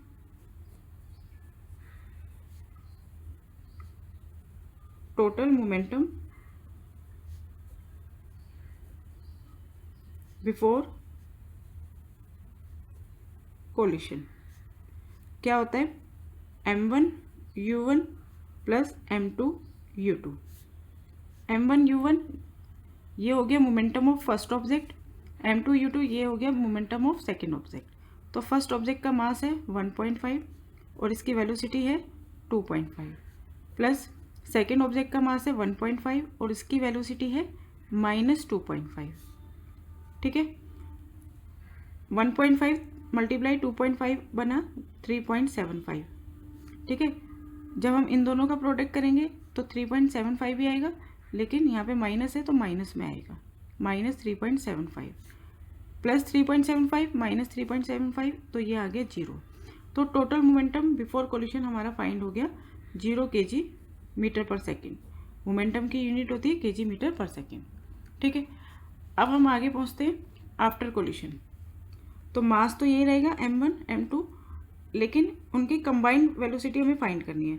तो हमने ले लिया सपोज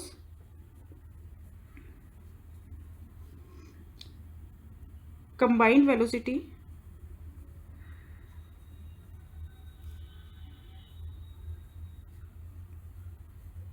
आफ्टर कोलिशन। ये दोनों ऑब्जेक्ट जो हैं इनकी कंबाइंड वेलोसिटी कोलिशन के बाद वो हमने ले ली v मीटर पर सेकेंड। ठीक है, अब हम मोमेंटम निकालते हैं आफ्टर कोलिशन। तो टोटल मोमेंटम आफ्टर कोलिशन होता है m1 v1 plus m2 v2। तो मास तो फर्स्ट वाले ऑब्जेक्ट का 1.5 है और दोनों की वेलोसिटी कोलिशन के बाद जब ये कंबाइन हुए तो इनकी वेलोसिटी हमने क्या ले ली है v। तो v1 क्या है v, प्लस m2 हमारे पास क्या है 1.5 और v2 भी v है। ठीक है, तो 1.5v प्लस 1.5v ये बन जाएगा 3v। तो ये हमारा टोटल मोमेंटम फाइंड हो गया after collision 3v kg metre per second. ठीक है, तो सबसे पहले हमने टोटल मोमेंटम बिफोर कोलिशन निकाल लिया, टोटल मोमेंटम आफ्टर कोलिशन निकाल लिया। अब according to law of conservation of momentum. इसके according total momentum before collision और टोटल मोमेंटम आफ्टर कोलिशन क्या होते हैं, इक्वल होते हैं। तो टोटल मोमेंटम बिफोर कोलिशन को हम क्या लिखेंगे, m1 u1 plus m2 u2 is equal to after collision m1 v1 plus m2 v2 इसके इक्वल होगा।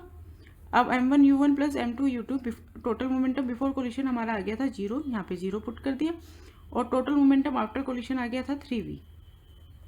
ठीक है, अब 3v इज इक्वल टू 0, तो v इज इक्वल टू 0/3, तो यानी 0 आ गया, 0 मीटर पर सेकेंड। इसका मतलब क्या हुआ कि आफ्टर कोलिशन ये दोनों ऑब्जेक्ट जो हैं वो रेस्ट पर आ गए। ठीक है, वो स्टॉप हो गए या वो रेस्ट पर आ गए, इसलिए उनकी कंबाइंड वेलोसिटी क्या हो गई, अब 0 हो गई। 12th question, according to the third law of motion when we push on an object the object pushes back on us with an equal and opposite force. जैसे कि थर्ड लॉ में कहा है कि अगर हम एक ऑब्जेक्ट पे फोर्स लगाते हैं, पुश करते हैं, तो वो ऑब्जेक्ट भी इक्वल और अपोजिट फोर्स से हमें पुश करता है। ठीक है, पुश बैक करता है। If the object is a massive truck park along the road side it will probably not move. अगर हम बात करें कि एक रोड साइड पर एक ट्रक पार्क है और ये चीज़ उस पर लगाई जाए, ये फोर्स लगाई जाए, तो क्या शायद वो मूव ना करे। A student justify this by answering that the two opposite and equal forces cancel each other। तो उसने, एक स्टूडेंट है जिसने इसका आंसर जो दिया वो दिया कि दो इक्वल और अपोजिट फोर्सेस जो होती हैं वो एक दूसरे को कैंसिल कर देती हैं, इसलिए वो ट्रक मूव नहीं करता। Comment on this logic and explain why the truck does not move. तो हमें सही रीज़न बताना है कि क्या उसने जो बताया है रीज़न बच्चे ने वो सही है या नहीं है, और फिर सही रीज़न बताना है कि ट्रक जो है वो मूव क्यों नहीं करता। तो देखिए, जो जस्टिफिकेशन बच्चे ने दिया है, स्टूडेंट ने दिया है, वो क्या है, वो गलत है। The justification given by the student that the two opposite and equal forces cancel each other is wrong. क्यों? This is because the force of action and reaction do not act on the same body, so there is no question of their cancellation.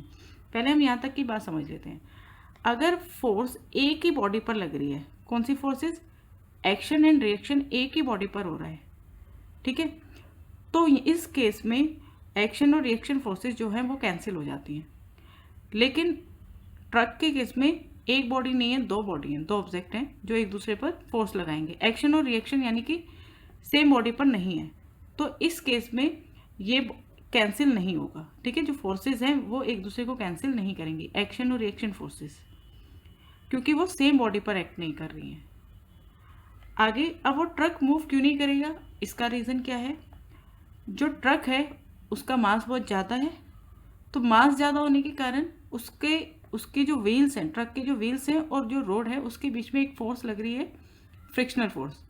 तो truck का mass ज़्यादा होने से frictional force जो है वो भी बहुत ज़्यादा है, और जो पुशिंग फोर्स ट्रक पे लगाई जा रही है वो सफिशिएंट नहीं है कि वो फ्रिक्शन फोर्स को ओवरकम कर सके, इसलिए ट्रक जो है वो मूव नहीं करता। Actually, the massive truck does not move because the force applied to it is much smaller than the force of friction between the wheels of the truck and the road। जो truck पे force applied हो रही है वो बहुत ही कम है, किसकी compare में, जो फ्रिक्शन फोर्स है ट्रक के व्हील्स और रोड के बीच में। Since the force of push is not able to overcome the force of friction, friction force को जो फोर्स लगाई जा रही है, पुशिंग फोर्स जो लगाई जा रही है ट्रक पे, वो फ्रिक्शन फोर्स से ओवरकम नहीं होती, इसलिए ट्रक जो है वो मूव नहीं करता। स्टार्ट करते हैं 13th question. A hockey ball of mass 200 gram travelling at 10 metre per second is struck by a hockey stick so as to return it along its original path with a velocity of 5 metre per second. तो पहले हम यहाँ तक question समझते हैं। एक hockey ball है जिसका मास है 200 ग्राम, वो जैसे यहाँ पे एक ये हॉकी बॉल हो गई, वो इस डायरेक्शन में ट्रैवल कर रही है 10 मीटर पर सेकेंड वेलोसिटी के साथ। ठीक है, ऐसे चल रही है अभी। फिर यहाँ पे ये एक हॉकी स्टिक है, इससे वो स्ट्रक हुई, टकराकर वो अपने ही ओरिजिनल पाथ पर रिटर्न हो गई। ठीक है, ये दोबारा से रिटर्न हो गई 5 मीटर पर सेकेंड वेलोसिटी के साथ। यहाँ तक आपको समझ में आया। आगे बोला है calculate the change of momentum occurred in the motion of the hockey ball by the force applied by the hockey stick. तो हॉकी बॉल के मोमेंटम में कितना चेंज आया वो हमें कैलकुलेट करना है। जब हॉकी स्टिक ने उस पर फोर्स लगाई, हॉकी बॉल पर फोर्स लगाई, तो हॉकी बॉल के मोमेंटम में कितना चेंज आया है ये हमें कैलकुलेट करना है। तो चेंज इन मोमेंटम होता है final momentum minus initial momentum. तो पहले हम हॉकी बॉल का, जब वो इस डायरेक्शन में जा रही थी, इसका मोमेंटम कैलकुलेट करेंगे और फिर फोर्स लगने के बाद, हॉकी स्टिक से फोर्स लगने के बाद उसके मोमेंटम, जो दूसरा मोमेंटम है फाइनल मोमेंटम, जब वो इस डायरेक्शन में जाने लगी तब इसका मोमेंटम निकालेंगे, वो हो जाएगा फाइनल मोमेंटम। और चेंज इन मोमेंटम क्या होगा? Final momentum minus initial momentum. तो सबसे पहले हम लिखते हैं मास ऑफ हॉकी बॉल। मास हमेशा केजी में होना चाहिए। तो जब भी आपको मास ग्राम में दे रखा है उसको डिवाइडेड बाय 1000 कर दो तो ये केजी में चेंज हो जाएगा। ठीक है, तो केजी में चेंज करना याद रखेंगे, डायरेक्ट नहीं लगाएंगे। अब इसकी इनिशियल वेलोसिटी किस वेलोसिटी के साथ चल रही थी? वो पहले 10 मीटर पर सेकेंड। तो ये हो गई you, initial velocity 10 metre per second. तो जाते समय इसका मोमेंटम हम कैलकुलेट कर लेते हैं, उसको हम कहेंगे इनिशियल मोमेंटम। तो इनिशियल मोमेंटम क्या हो गया? मास इंटू इनिशियल वेलोसिटी, 200/1000 मास हो गया, और इनिशियल वेलोसिटी हमेशा मीटर पर सेकंड में होनी चाहिए, इंटू 10। इन 2 जीरो से ये 2 जीरो कैंसिल, इससे ये कैंसिल, तो कितने आ गया? 2 kg मीटर पर सेकेंड। ये हो गई इनिशियल मोमेंटम। ठीक है, अब देखिए मास तो वो का वही रहेगा, 200/1000 kg। अब स्ट्राइक होने के बाद उसकी जो वेलोसिटी है वो हो गई है 5 मीटर पर सेकेंड। और देखो डायरेक्शन चेंज हो गई है, पहले इस डायरेक्शन में जा रही थी, अब इन्होंने कहा है रिटर्न हो गई अपने ही ओरिजिनल पाथ पे, फिर इस डायरेक्शन में जा रही है। तो फाइनल वेलोसिटी हो गई 5 मीटर पर सेकेंड, लेकिन इस वेलोसिटी को हम किस में लेंगे? माइनस में लेंगे, क्योंकि यहाँ पे डायरेक्शन चेंज हो गई है। ठीक है, तो इससे हम निकालेंगे फाइनल मोमेंटम। फाइनल मोमेंटम क्या होता है? Mass into final velocity. Final velocity को हम वी से शो करते हैं, तो मास हो गया 200/1000 और वेलोसिटी हो गई -5। इन 2 जीरो से ये 2 जीरो कैंसिल, 5 से 5 कैंसिल, -1 बचेगा, -1 kg मीटर पर सेकेंड। ये हो गई हमारी फाइनल मोमेंटम। अब हमें निकालना है चेंज इन मोमेंटम। तो चेंज इन मोमेंटम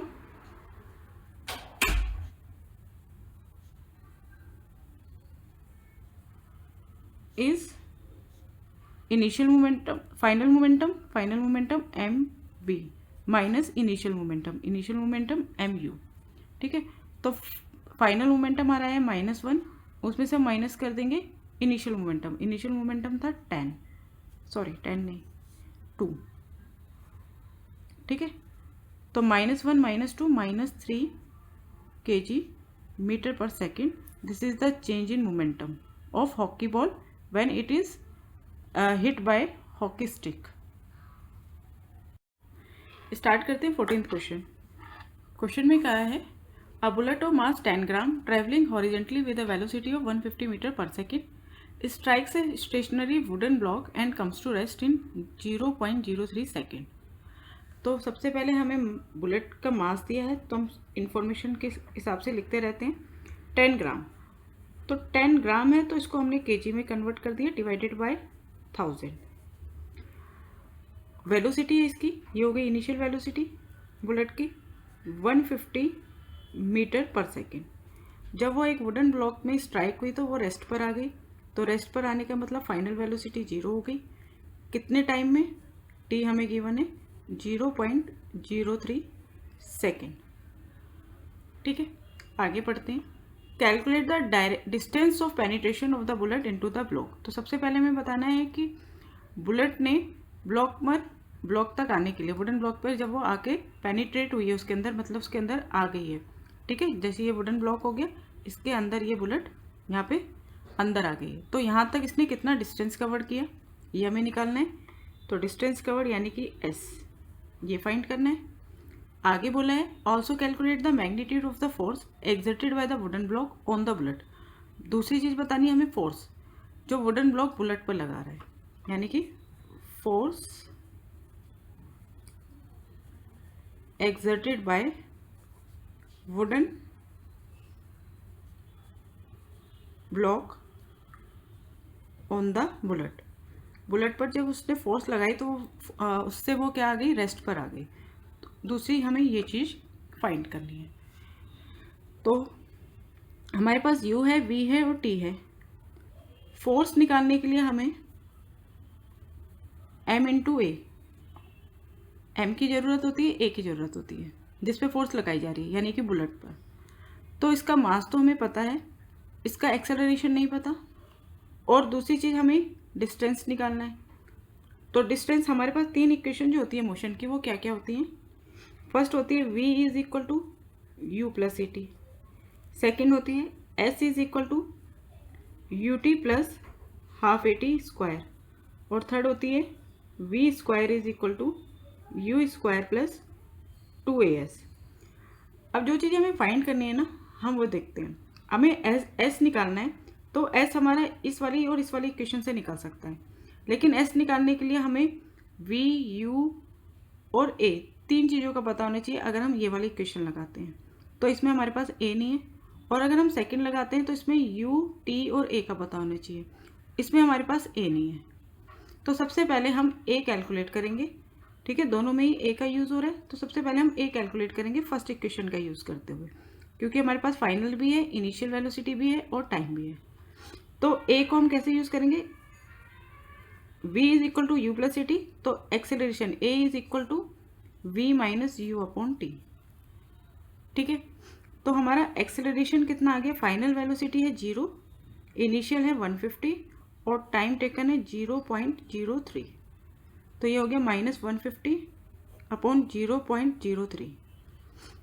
तो नीचे डिवीज़र में हमारे पास पॉइंट के बाद दो डिजिट है, तो हमने ऊपर नीचे 100 से मल्टीप्लाई कर दिया।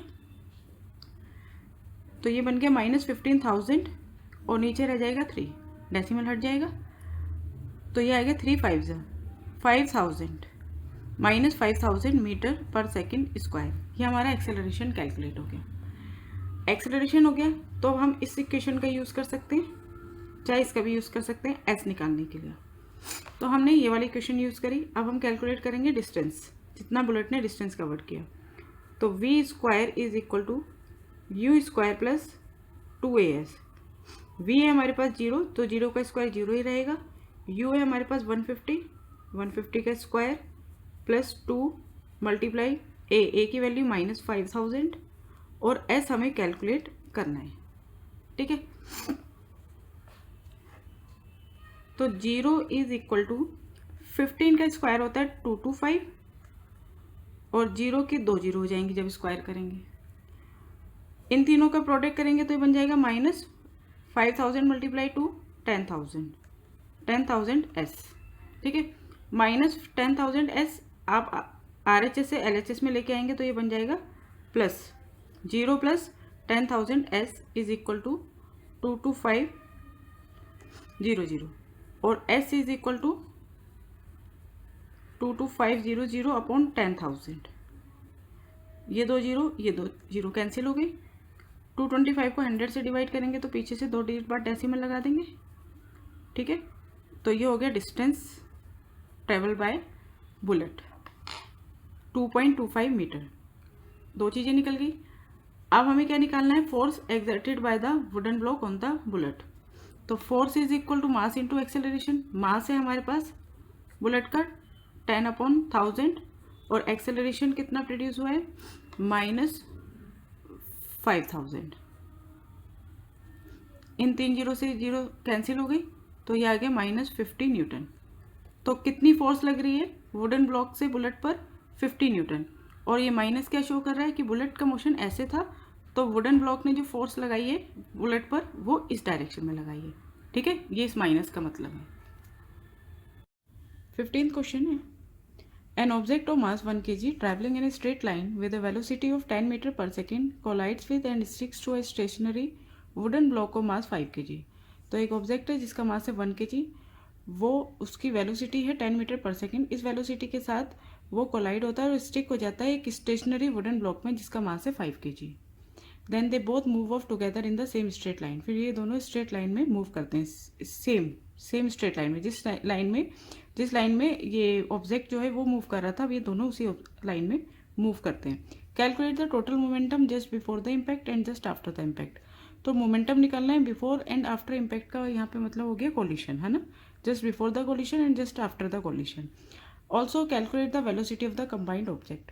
और दोनों ऑब्जेक्ट जब कंबाइन हो जाएंगे तो उनकी क्या वेलोसिटी होगी वो हमें पता नहीं है।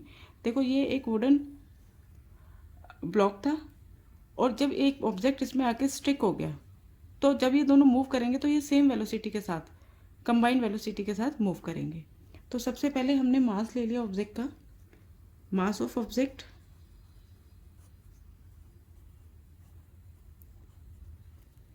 इसको हम m1 से शो कर देते हैं। ये हमें गिवन है 1 kg, ठीक है। इसकी वेलोसिटी को हम लेंगे u1, initial velocity before collision, जो इसकी वेलोसिटी है वो है 10 मीटर पर सेकेंड, ठीक है। मास ऑफ वुडन ब्लॉक इसको हम ले लेते हैं m2 और मास है 5 kg ब्लॉक का। और इसकी इनिशियल वेलोसिटी u2, क्योंकि ये स्टेशनरी है तो इसकी इनिशियल वेलोसिटी क्या होगी, 0 हो गई, ठीक है। अब हम कैलकुलेट कर लेते हैं टोटल मोमेंटम।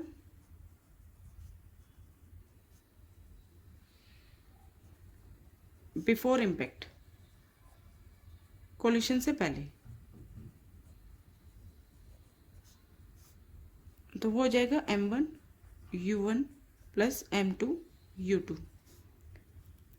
ऑब्जेक्ट का मास 1, वेलोसिटी 10, 1 इंटू 10, ये हो गया momentum of object plus momentum of wooden block. इसका मास 5 और इसकी वेलोसिटी 0, तो टोटल मोमेंटम बिफोर इम्पैक्ट आ गया, ये तो 0 हो जाएगा। 1 into 10 10 kg metre per second. देखो हमें total momentum just before the impact और and just after the impact दोनों निकालने हैं। तो according to law of conservation of momentum, before impact अगर 10 kg मीटर पर सेकेंड आया तो आफ्टर भी 10 kg मीटर पर सेकेंड ही होगा, ठीक है। According to law of conservation momentum, total momentum before impact और total momentum after impact same रहता है, इक्वल होता है। अब आ जाते हैं हम आफ्टर कोलिशन। जब ये इसमें स्टिक हो गया तो मास तो इसका यही रहेगा 1 kg और इसकी फाइनल वेलोसिटी हो गई v, और दूसरा ऑब्जेक्ट जो है उसका मास 5 kg और इसकी भी फाइनल वेलोसिटी v होगी। हम ले लेते हैं, क्यों, suppose velocity of object and block is v metre per second, ठीक है। जब ये इसमें स्टिक हो गया तो इसके बाद जो इन दोनों की वेलोसिटी है वो हमने v मीटर पर सेकेंड ले ली। तो total momentum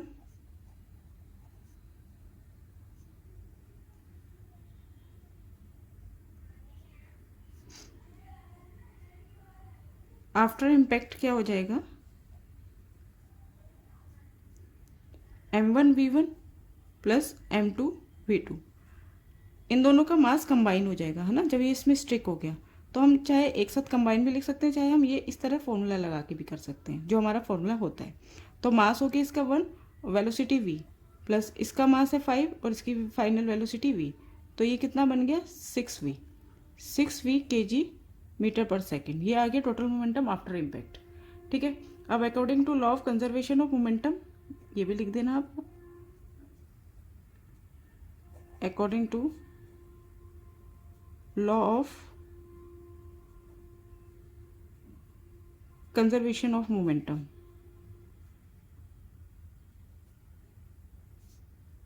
total momentum before impact m1 u1 plus m2 u2 is equal to total momentum after impact m1v1 plus m2v2। तो बिफोर आया है हमारे पास 10 और आफ्टर आया है हमारे पास 6v। ठीक है, तो 6v is equal to 10 and v is equal to 10/6। 10/6 आ जाएगा, 1.666 चलता रहेगा तो 1.67 अप्रोक्सीमेटली मीटर पर सेकेंड। ये हो गई इनकी कंबाइंड वेलोसिटी। ओके, स्टार्ट करेंगे 16th क्वेश्चन से। क्वेश्चन है an object of mass 100 kg is accelerated uniformly from a velocity of 5 metre per second to 8 metre per second in 6 second. तो एक 100 kg मास है बॉडी का जो एक्सेलरेट हो रही है 5 metre per second to 8 metre per second in 6 second में। Calculate the initial and final momentum of the object, also find the magnitude of the force exerted on the object. तो initial और final momentum बताना है, उसके बाद कितनी force exert हो रही है उस ऑब्जेक्ट पर वो बताना है। तो देखिए मास हमें गिवन है 100 kg, initial velocity simple question है बिल्कुल। इनिशियल वेलोसिटी है 5 metre per second, initial velocity जिसे हम यू से शो कर सकते हैं। फाइनल वेलोसिटी, फिर वो वेलोसिटी कितनी होगी 8 मीटर पर सेकेंड। तो फाइनल वेलोसिटी यानी v है हमारे पास 8 मीटर पर सेकेंड और टाइम गिवन है 6 सेकेंड। सबसे पहले हमें निकालना है इनिशियल मोमेंटम। तो इनिशियल मोमेंटम कितना होगा, मोमेंटम होता है मास इनटू वेलोसिटी। तो इनिशियल मोमेंटम में हम इनिशियल वेलोसिटी लेंगे यानी कि m इंटू यू। मास है 100 और इनिशियल वेलोसिटी 5, तो ये आ गया 500। ठीक है, इनिशियल वेलोसिटी आ गई है 500 kg मीटर पर सेकेंड।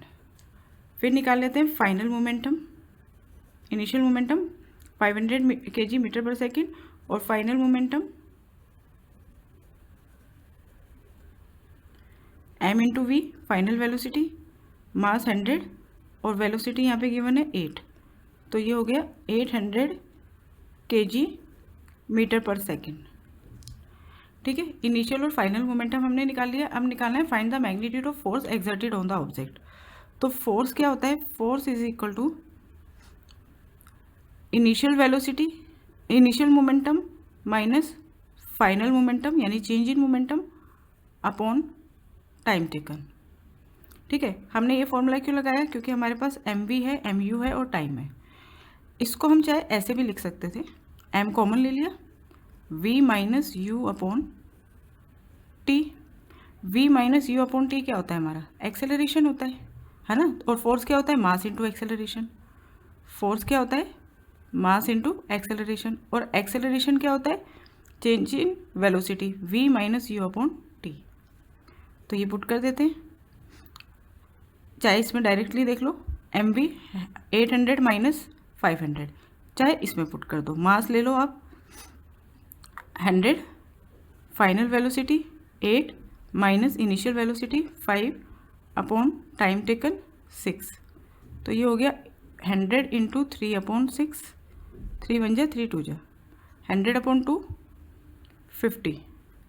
ठीक है, तो 50 न्यूटन। फोर्स किस में कैलकुलेट होगी, न्यूटन में। स्टार्ट करते हैं 18th question. How much momentum will a dumbbell of mass 10 kg transfer to the floor if it falls from a height of 80 centimetre, take its downward acceleration to be 10 metre per second square. देखिए, जब एक object है, एक bell है, वो यहाँ से, ये जो डिस्टेंस है फ्लोर से इस पॉइंट का जहाँ से बेल को ड्रॉप किया जा रहा है वो है 80 सेंटीमीटर। और जब इसको ड्रॉप कर रहे हैं तो उसमें डाउनवर्ड एक्सेलरेशन जो प्रोड्यूस हो रहा है वो है 10 मीटर पर सेकेंड स्क्वायर। तो हमें बताना है उस बेल का मोमेंटम कितना होगा जो ट्रांसफ़र होगा फ्लोर में। ठीक है, उस बेल का मोमेंटम बताना है जो ट्रांसफ़र होगा फ्लोर में वो कितना होगा। तो देखिए, मोमेंटम होता है मास इंटू वेलोसिटी। तो फ्लोर को टच करने से पहले जो उस बेल की वेलोसिटी होगी वो हमें निकालनी है। उस वेलोसिटी से हम उस बेल का मोमेंटम निकालेंगे और वो मोमेंटम ही फ्लोर का मोमेंटम होगा। ठीक है, तो हमें जब हम उसको ड्रॉप कर रहे हैं तो वो रेस्ट पर है, इसलिए हमने इनिशियल वेलोसिटी ली 0। फाइनल वेलोसिटी हमें फाइंड करनी है कि जस्ट टचिंग द ग्राउंड उसकी वेलोसिटी कितनी होगी। वेलोसिटी फाइंड कर लेंगे तो उसका मोमेंटम पता चल जाएगा। डाउनवर्ड एक्सेलरेशन हमें गिवन है 10 मीटर पर सेकेंड स्क्वायर। जितनी हाइट से उसे गिराया जा रहा है ये हो गया डिस्टेंस, जितना उसने डिस्टेंस ट्रेवल किया वो है 80 सेंटीमीटर। तो हम क्योंकि डिस्टेंस को हमेशा जो हम एस से शो करते हैं उसको मीटर में लेते हैं, तो हमने सेंटीमीटर को मीटर में चेंज कर लिया। 0.8 मीटर आ गया। 80/100 करा तो 0.8 मीटर आ गया। ये हमारा डिस्टेंस हो गया। अब हम इनसे पहले निकालेंगे फाइनल वेलोसिटी। फाइनल वेलोसिटी के बाद फिर हम उस बेल का मोमेंटम निकालेंगे just before touching the floor. तो देखिए हमारे पास इनिशियल वेलोसिटी है, फाइनल वेलोसिटी निकालनी है, एक्सेलरेशन है और डिस्टेंस है। हमारे पास फर्स्ट इक्वेशन क्या होती है, v is equal to u plus a t. हमारे पास टाइम नहीं है तो हम इसका यूज़ नहीं करेंगे। सेकेंड होती है s is equal to u t plus half a t square. दूसरी इक्वेशन ये होती है, यहाँ पे भी t यूज़ हो रहा है। और थर्ड इक्वेशन होती है v square is equal to u square plus 2as। अब देखो फाइनल हमें निकालना है, u भी है, a भी है, s भी है, तो हम ये वाली इक्वेशन यूज़ कर सकते हैं। ठीक है, फाइनल वेलोसिटी निकालने के लिए v square is equal to u square plus 2as। तो v square is equal to u 0 हो गया, 2 मल्टीप्लाई a हमें गिवन है 10 और डिस्टेंस हमें गिवन है 80/100 लिख लो चाहे 0.8 लिख लो, 0.8 लिख लिया। ठीक है, तो v square is equal to इनकी मल्टीप्लाई कर दो, 8 2 जा 10 की और 0.8 की मल्टीप्लाई होगी तो 8 हो जाएगा, 8 इंटू 2 16। ठीक है, तो v is equal to square इधर आके रूट हो गया 16, तो v is equal to 4 metre per second. यह आ गई हमारी वो वेलोसिटी जो ग्राउंड को टच करने से पहले उस बेल की है। ठीक है, अब हम इससे निकालेंगे मोमेंटम ऑफ बेल। तो मोमेंटम क्या होता है, मास इनटू वेलोसिटी। मास है बेल का 10 kg में होना चाहिए मास, और वेलोसिटी मीटर पर सेकेंड में। 10 into 4 40 kg metre per second. ये हो गया मोमेंटम। इस तरह से मोमेंटम आ गया बेल का 40 kg metre per second before touching the floor, और यही मोमेंटम जो है वो फ्लोर में ट्रांसफर होगा। स्टार्ट करते हैं 17th question. Akhtar, Kiran, Rahul were riding in a motor car that was moving with a high velocity on an expressway when an insect hit the windshield and got stuck on the windscreen। तो ये अख्तर, किरण, राहुल ये एक motor car पे ride कर रहे हैं जिसकी velocity बहुत हाई है। तो एक इंसेक्ट जो है वो विंडशील्ड आगे का जो शीशा होता है उससे टकराता है और उस पर स्टक हो जाता है। ठीक है, Akhtar and Kiran started pondering over the situation. Akhtar और किरण जो है पॉन्डरिंग मतलब विचार करना शुरू करते हैं सिचुएशन पे। Kiran suggested that the insect suffer a greater change in momentum as compare to the change in momentum of the motor car because the change in the velocity of the insect was much more than that of the motor car. तो किरण ने कहा कि insect जो है वो face करेगा greater change in momentum as compare to motor car का जो मोमेंटम है उसमें जितना चेंज आएगा उससे ज़्यादा चेंज इंसेक्ट के मोमेंटम में आएगा। और उसका रीज़न बताया क्योंकि इंसेक्ट की जो वेलोसिटी है वो उसमें ज़्यादा चेंज आएगा जब वो टकराएगी। मोटर कार की वेलोसिटी से ज़्यादा चेंज इंसेक्ट की वेलोसिटी में आएगा, इसके कारण चेंज इन मोमेंटम इंसेक्ट का ज़्यादा होगा as compare to change in momentum of motor car. क्योंकि जब एक इंसेक्ट और कार आपस में टकराएंगे तो देखिए कार की वेलोसिटी में तो कोई फर्क पड़ेगा ही नहीं, वो तो जैसे चल रही है वैसे चलती रहेगी। इंसेक्ट जो है वो आकर टकराया और स्टक हो गया, यानी कि रेस्ट पर आ गया। आगे अख्तर ने कहा, Akhtar said that since the motor car was moving with a large velocity, it exerted a large force on the insect and as a result the insect died। Akhtar ने कहा कि मोटर कार जो है उसकी वेलोसिटी बहुत ज़्यादा थी तो उसने लार्ज फोर्स जो है वो इंसेक्ट पर एग्जर्ट करी जिसके कारण इंसेक्ट जो है वो मर गया। Rahul while putting an entirely new explanation said that both the motor car and the insect experienced the same force and a change in their momentum। Rahul ने बिल्कुल न्यू एक्सप्लेनेशन दिया, उसने कहा कि मोटर कार और इंसेक्ट पर सेम फोर्स लगी और उनका जो चेंज इन मोमेंटम है वो भी सेम है। Comment on this suggestion. तो अब हमें बताना है कि इन्होंने जो सजेशन दिए वो क्या ठीक है क्या गलत है, इन पे कमेंट करना है। तो देखिए सबसे पहले किरण सजेशन जो है, Kiran suggestion that the insect suffer a greater change in momentum as compare to change in momentum of the motor car is wrong. Kiran ने जो कहा था कि इंसेक्ट जो है उसको greater change in momentum face करना होगा as compare to change in momentum of motor car, तो ये गलत है। ये गलत क्यों है? अगर हम देखें law of conservation of momentum, तो according to law of conservation of momentum before collision और आफ्टर कोलिशन मोमेंटम जो होता है, टोटल मोमेंटम जो होता है वो सेम रहता है। तो इसके अकॉर्डिंग जो किरण का सजेशन जो है वो क्या है, रॉन्ग है। आगे अख्तर ने क्या कहा था, Akhtar suggestion that the sins the motor car was moving with a larger velocity it exerted a large force on the insect is also wrong. Akhtar का सजेशन कि मोटर कार जो है वो लार्ज वेलोसिटी के साथ आ रही है तो वो लार्ज फोर्स जो है वो इंसेक्ट पे लगाएगी, वो भी गलत है, क्योंकि इसका आंसर हम करेंगे according to third law motion. जितनी फोर्स मोटर कार इंसेक्ट पे लगाएगी उतनी ही फोर्स इंसेक्ट जो है मोटर कार पे लगाएगी। ठीक है, क्यों? According to third law motion action and reaction forces are equal but opposite in direction. तो इसलिए इसके अकॉर्डिंग अख्तर का सजेशन जो है वो भी क्या होगा, गलत होगा। अगर ये दोनों सजेशन गलत हैं तो राहुल ने क्या कहा है कि सेम फोर्स होगी और चेंज इन मोमेंटम भी सेम होगा बट अपोजिट इन डायरेक्शन, तो ये क्या होगा, फिर ये सही होगा। Rahul explanation that both the motor car and the insect experience the same force and the same change in their momentum is correct. Both experience the same forces, दोनों में सेम फोर्सेज लगी है।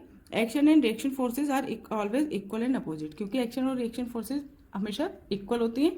इसके अलावा magnitude of change in their momentum is also same, जो magnitude मतलब change in momentum जो है दोनों में वो भी सेम होगा बट अपोजिट इन डायरेक्शन। आज करेंगे इसमें जो एडिशनल क्वेश्चन दे रखे हैं 5 क्वेश्चंस, इस वीडियो में हम इन 5 क्वेश्चंस को कवर करेंगे। तो फर्स्ट क्वेश्चन है the following is the distance time table of an object in motion. तो ये डिस्टेंस टाइम टेबल दे रखा है एक ऑब्जेक्ट का जो मोशन में है। तो कैसे कैसे गिवन है कि टाइम हमें सेकंड में गिवन है, डिस्टेंस हमें मीटर में गिवन है। ये चीज़ हमने निकाली है, ये कैसे निकाली है ये मैं आपको बताऊंगी अभी। तो हमें ये 2 चीज़ें गिवन है, टाइम और डिस्टेंस। जब टाइम 0 था तो डिस्टेंस जो मीटर में गिवन है उस ऑब्जेक्ट का वो क्या है, 0 है। टाइम 1 है तो डिस्टेंस भी 1 है। टाइम 2 है, टाइम सेकेंड में है और डिस्टेंस मीटर में है, तो डिस्टेंस कवर्ड 8 है। इस तरह से ही हमें एक टेबल गिवन है। हमसे पूछा है फर्स्ट पार्ट में कि what conclusion can you draw about the acceleration. तो आपने एक्सेलरेशन के बारे में क्या कंक्लूजन निकाला, is it constant, increasing, decreasing और जीरो। क्या ये कांस्टेंट है, इंक्रीजिंग है, डिक्रीजिंग है या जीरो है। और सेकंड पार्ट में पूछा है what do you infer about the forces acting on the object, कि फोर्सेस के बारे में आप क्या कहेंगे, ऑब्जेक्ट पे जो फोर्सेज लग रही है उसके बारे में आप क्या कहेंगे। तो देखिए हमारे पास फर्स्ट इक्वेशन होती है v is equal to u plus a t, second होती है s is equal to u t plus half a t square, और थर्ड इक्वेशन होती है v square is equal to u square plus 2as। ठीक है, अब देखिए जब टाइम 0 था तो डिस्टेंस कवर भी 0 था, इसका मतलब वो ऑब्जेक्ट क्या था, रेस्ट पे था। जब ऑब्जेक्ट रेस्ट पे था तो इसका मतलब हुआ कि u है हमारे पास 0, इनिशियल वेलोसिटी क्या हुई, 0 हुई। हमारे पास इनिशियल वेलोसिटी है, टाइम है और डिस्टेंस कवर्ड है। तो हमें फाइंड करना है एक्सेलरेशन। फाइनल वेलोसिटी नहीं है तो हम इस वाले इक्वेशन का यूज़ कर सकते हैं और इस वाले इक्वेशन का यूज़ करके हम एक्सेलरेशन फाइंड कर सकते हैं। ठीक है, मैं रिपीट कर देती हूँ। देखिए टाइम हमारे पास 0 है, डिस्टेंस कवर्ड इसमें 0 है, तो यानी ऑब्जेक्ट जो है वो रेस्ट पे था, तो u हमारे पास 0 हो गया। अब हमें क्या निकालना है, एक्सेलरेशन निकालना है हर केस में। तो एक्सेलरेशन निकालने के लिए हम सेकेंड इक्वेशन यूज़ करेंगे, क्योंकि हमारे पास डिस्टेंस कवर्ड है, u है, t है, तो हम a जो है वो मिसिंग है वो निकाल सकते हैं। तो हमने इस इक्वेशन का यूज़ करना है। तो जब u 0 है और टाइम भी 0 है तो हमारा एक्सेलरेशन भी 0 होगा। ठीक है, अब सेकेंड केस में जब हमारे पास u तो हमारा 0 ही रहेगा क्योंकि वो ऑब्जेक्ट जो है रेस्ट पर था। ठीक है, उसके इनिशियल वेलोसिटी 0 है। अब हमारे पास टाइम क्या है, 1 सेकेंड, और डिस्टेंस यानी कि डिस्टेंस कवर्ड क्या है, s 1 मीटर। ठीक है, इसका यूज़ करते हुए s is equal to u t plus half a t square. तो इसमें हम निकाल लेंगे एक्सेलरेशन। एस हम क्या रखेंगे 1, यू हमारे पास 0 है तो यू इंटू टाइम ये 0 हो जाएगा, हाफ ए हमें फाइंड करना है और टाइम हमारे पास 1 है तो 1 का स्क्वायर 1 ही होगा। ठीक है, ये 2 इधर आ जाएगा तो 2 इज इक्वल टू ए, यानी ए is equal to 2 metre per second square. ठीक है, तो जब हमारा टाइम 1 था, डिस्टेंस कवर्ड भी 1 था, तो हमारा एक्सेलरेशन आया 2 मीटर पर सेकेंड स्क्वायर। ये मैंने निकाला। इसी तरह से जब हम टाइम 2 लेंगे, डिस्टेंस कवर्ड 8 मीटर लेंगे, तो एक्सेलरेशन कितना होगा, एस इज इक्वल टू, देखो u 0 है तो U T, you into T तो 0 ही हो जाएगा, बस हम ले लेते हैं हाफ 80 स्क्वायर। तो एस अब हम लेंगे डिस्टेंस कवर्ड 8, हाफ ए हमें निकालना है और टाइम कितना लेंगे 2, तो 2 का स्क्वायर क्या हो जाएगा 4। ठीक है, तो 2a इज इक्वल टू 8 और a is equal to 8/2 4 metre per second square, ये आ गया। ठीक है, इसी तरह से हम सारे एक्सेलरेशन निकाल लेंगे। ये मैंने सीधा डायरेक्ट लिख दिया, आप हर किस का निकाल के देख सकते हैं। फिर s इज इक्वल टू, अब हमारा टाइम हो गया, t है 3 सेकेंड और s है 27। अभी ये लिया था ना, अब ये ले लिया। इस तरह से इसका एक्सेलरेशन निकाल देंगे, s is equal to half 80 square, तो s इज इक्वल टू 27 रखेंगे, हाफ a हमें निकालना है और t 3 का स्क्वायर हो जाएगा 9। ठीक है, तो ये हो जाएगा 9a/2 इज इक्वल टू 27 और a is equal to 27 multiply 2/9, 9 3 जा 27, 3 2 जा 6 मीटर पर सेकेंड स्क्वायर, ये आ गया। इसी तरह से ये हमने सारे फाइंड कर लिए। ठीक है, ये एक्सेलरेशन मैंने इस तरह से सारे फाइंड करे हैं। अब हमें बताना है कि एक्सेलरेशन के बारे में हमने क्या कंक्लूजन निकाला। तो आप देख सकते हैं एक्सेलरेशन जो है टाइम के साथ बढ़ रहा है ना। 1 था टाइम तो एक्सेलरेशन 2 है, 2 सेकेंड में एक्सेलरेशन 4 है, 3 सेकेंड में एक्सेलरेशन 6 है, 4 सेकेंड में एक्सेलरेशन 8 हो गया, 5 में 10 हो गया, 6 में 12 हो गया, 7 में 14 हो गया। तो इससे हमने क्या कंक्लूजन निकाला कि एक्सेलरेशन जो है वो इंक्रीज हो रहा है टाइम के साथ। और कैसे इंक्रीज हो रहा है, देखो यूनिफॉर्मली, सब में 2 का गैप है ना, तो यूनिफॉर्मली इंक्रीज हो रहा है। तो हम इसमें लिखेंगे ए पार्ट में, आप पहले ये एक्सेलरेशन निकाल देंगे सारे, फिर आप इसमें बताएंगे acceleration of object is increasing uniformly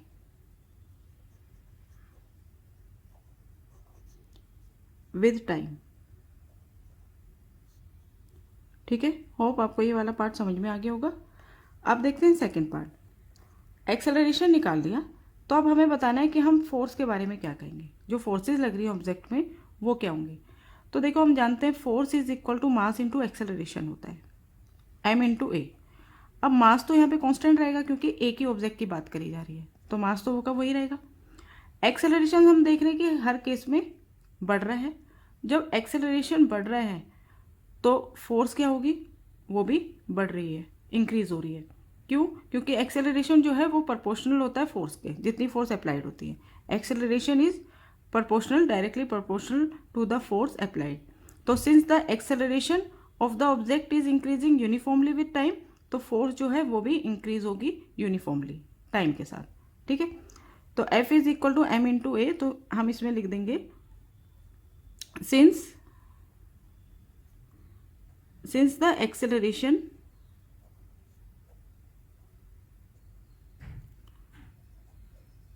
of the object is increasing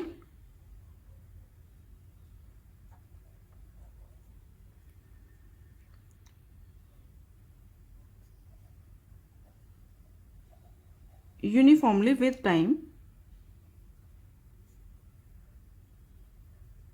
therefore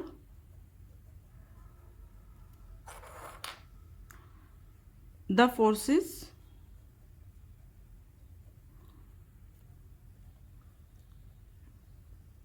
acting on the object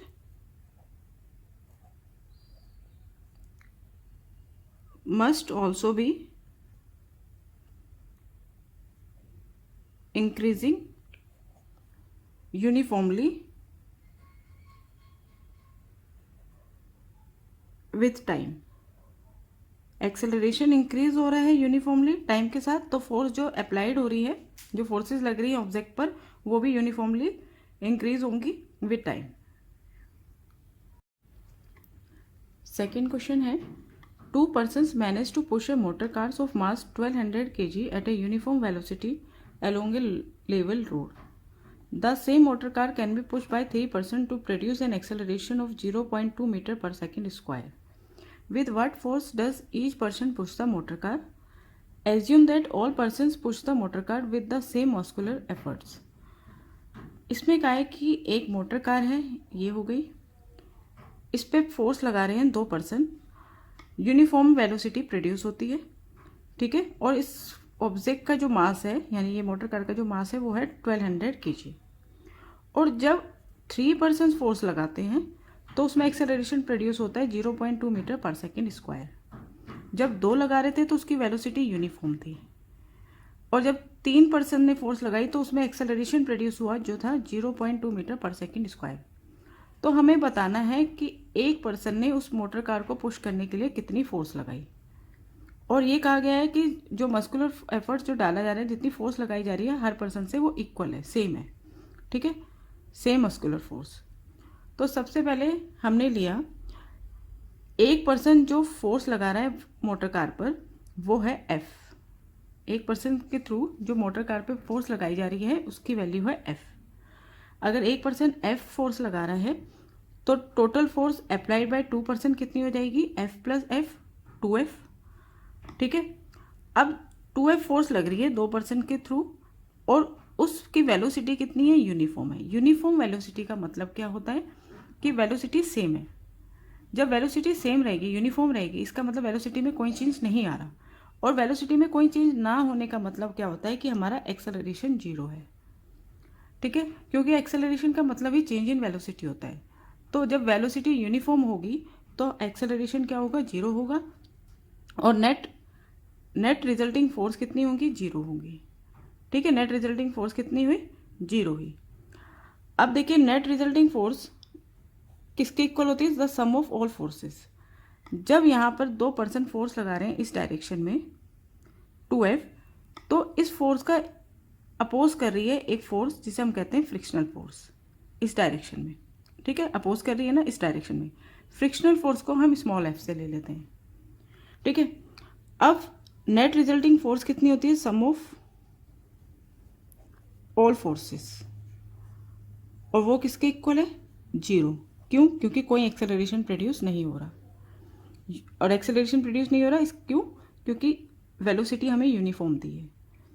अब सम ऑफ ऑल फोर्सेस, कितनी फोर्सेस लग रही हैं, 2 पर्सन के थ्रू लग रही हैं, जो वो हो गई 2F, प्लस इस पर एक फ्रिक्शनल फोर्स लग रही है। फ्रिक्शनल फोर्स क्योंकि अपोजिट डायरेक्शन में लगती है तो इसको हम क्या लेंगे, -F लेंगे, ये हो गई -F, स्मॉल f, और इनका टोटल है 0, ठीक है। तो इस तरह से 2F is equal to small f हो जाएगा। ये कौन सी f को, ये स्मॉल f किसको दिखा रहा है, फोर्स ऑफ फ्रिक्शन को, और ये 2F किसको दिखा रहा है, 2 पर्सन ने जो फोर्स लगाई है उनको, ठीक है। तो 2F is equal to force of friction, ये हमारा आ गया। अब आगे बोला है जब 3 पर्सन उसमें फोर्स लगाते हैं तो एक्सेलरेशन प्रोड्यूस होता है। तो total force applied bye 3 person, तो 3 पर्सन कितनी फोर्स लगाएंगे, F plus F plus F, 3F, इतनी फोर्स लगाएंगे, ठीक है। तो एक्सेलरेशन प्रोड्यूस हुआ कितना, 0.2 मीटर पर सेकेंड स्क्वायर, इतना एक्सेलरेशन प्रोड्यूस हुआ। तो देखिए यहाँ पे देखेंगे अब जब फोर्स लगाई, अब लगी है यहाँ पे इस तरफ जो 3 पर्सन ने फोर्स लगाई है वो लगाई है 3F, और इसका अपोज किसने करा है, फ्रिक्शनल फोर्स ने, वो है F। ठीक है, इसको हम माइनस में लेंगे क्योंकि अपोजिट डायरेक्शन में है। ठीक है, तो अब नेट एक्सेलरेटिंग फोर्स कितनी होगी, Fn। नेट एक्सेलरेटिंग फोर्स कितनी हो जाएगी, 3F, some of all forces ना, तो इस तरफ इस डायरेक्शन में लग रही है 3F प्लस फ्रिक्शनल फोर्स को माइनस करेंगे स्मॉल f, तो ये कितनी हो गई 3F माइनस F। तो 3F माइनस फ्रिक्शनल फोर्स की वैल्यू हमने क्या निकाली थी, F। पहले वाले केस में फ्रिक्शनल फोर्स किसके इक्वल थी, दो पर्सन ने जो फोर्स लगाई थी उसके इक्वल थी, तो हम F की वैल्यू 2F सब्स्टिट्यूट कर देते हैं, 2F। तो नेट रिजल्टिंग फोर्स कितनी आ गई, 3F माइनस 2F, F आ गई। ठीक है, और F इज इक्वल टू क्या होता है, मास इंटू एक्सेलरेशन। तो F कितना हो जाएगा, मास हमें गिवन है 1200 और कितना एक्सेलरेशन प्रोड्यूस हुआ है 0.2। तो force applied by one person F is equal to 12 2 जा 24, पीछे से एक डिजिट बाद डेसिमल, 240 न्यूटन। ठीक है, तो ये क्या आई है, वो फोर्स आई है जो एक पर्सन के थ्रू लग रही है, कितनी 240 न्यूटन। थर्ड क्वेश्चन में कहा है a hammer of mass 500 gram moving at 50 metre per second strikes a nail. तो एक हैमर दिया है जिसका मास है 500 ग्राम और उसकी इनिशियल वेलोसिटी है 50 मीटर पर सेकेंड और वो स्ट्राइक करता है एक नेल पर। The nail stops the hammer in a very short time of 0.01 second. और जो नेल है, जो कील है, वो हैमर को स्टॉप कर देती है बहुत शॉर्ट टाइम में, कितने टाइम में, 0.01 सेकेंड में।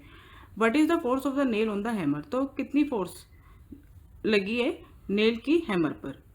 तो हमें मास गिवन है, सबसे पहले हम लिख लेते हैं इसमें मास ऑफ हैमर हमें गिवन है 500 ग्राम, तो ग्राम को साथ के साथ केजी में बदल लेते हैं डिवाइडेड बाय 1000 करके। ठीक है, इसके बाद इसकी इनिशियल वेलोसिटी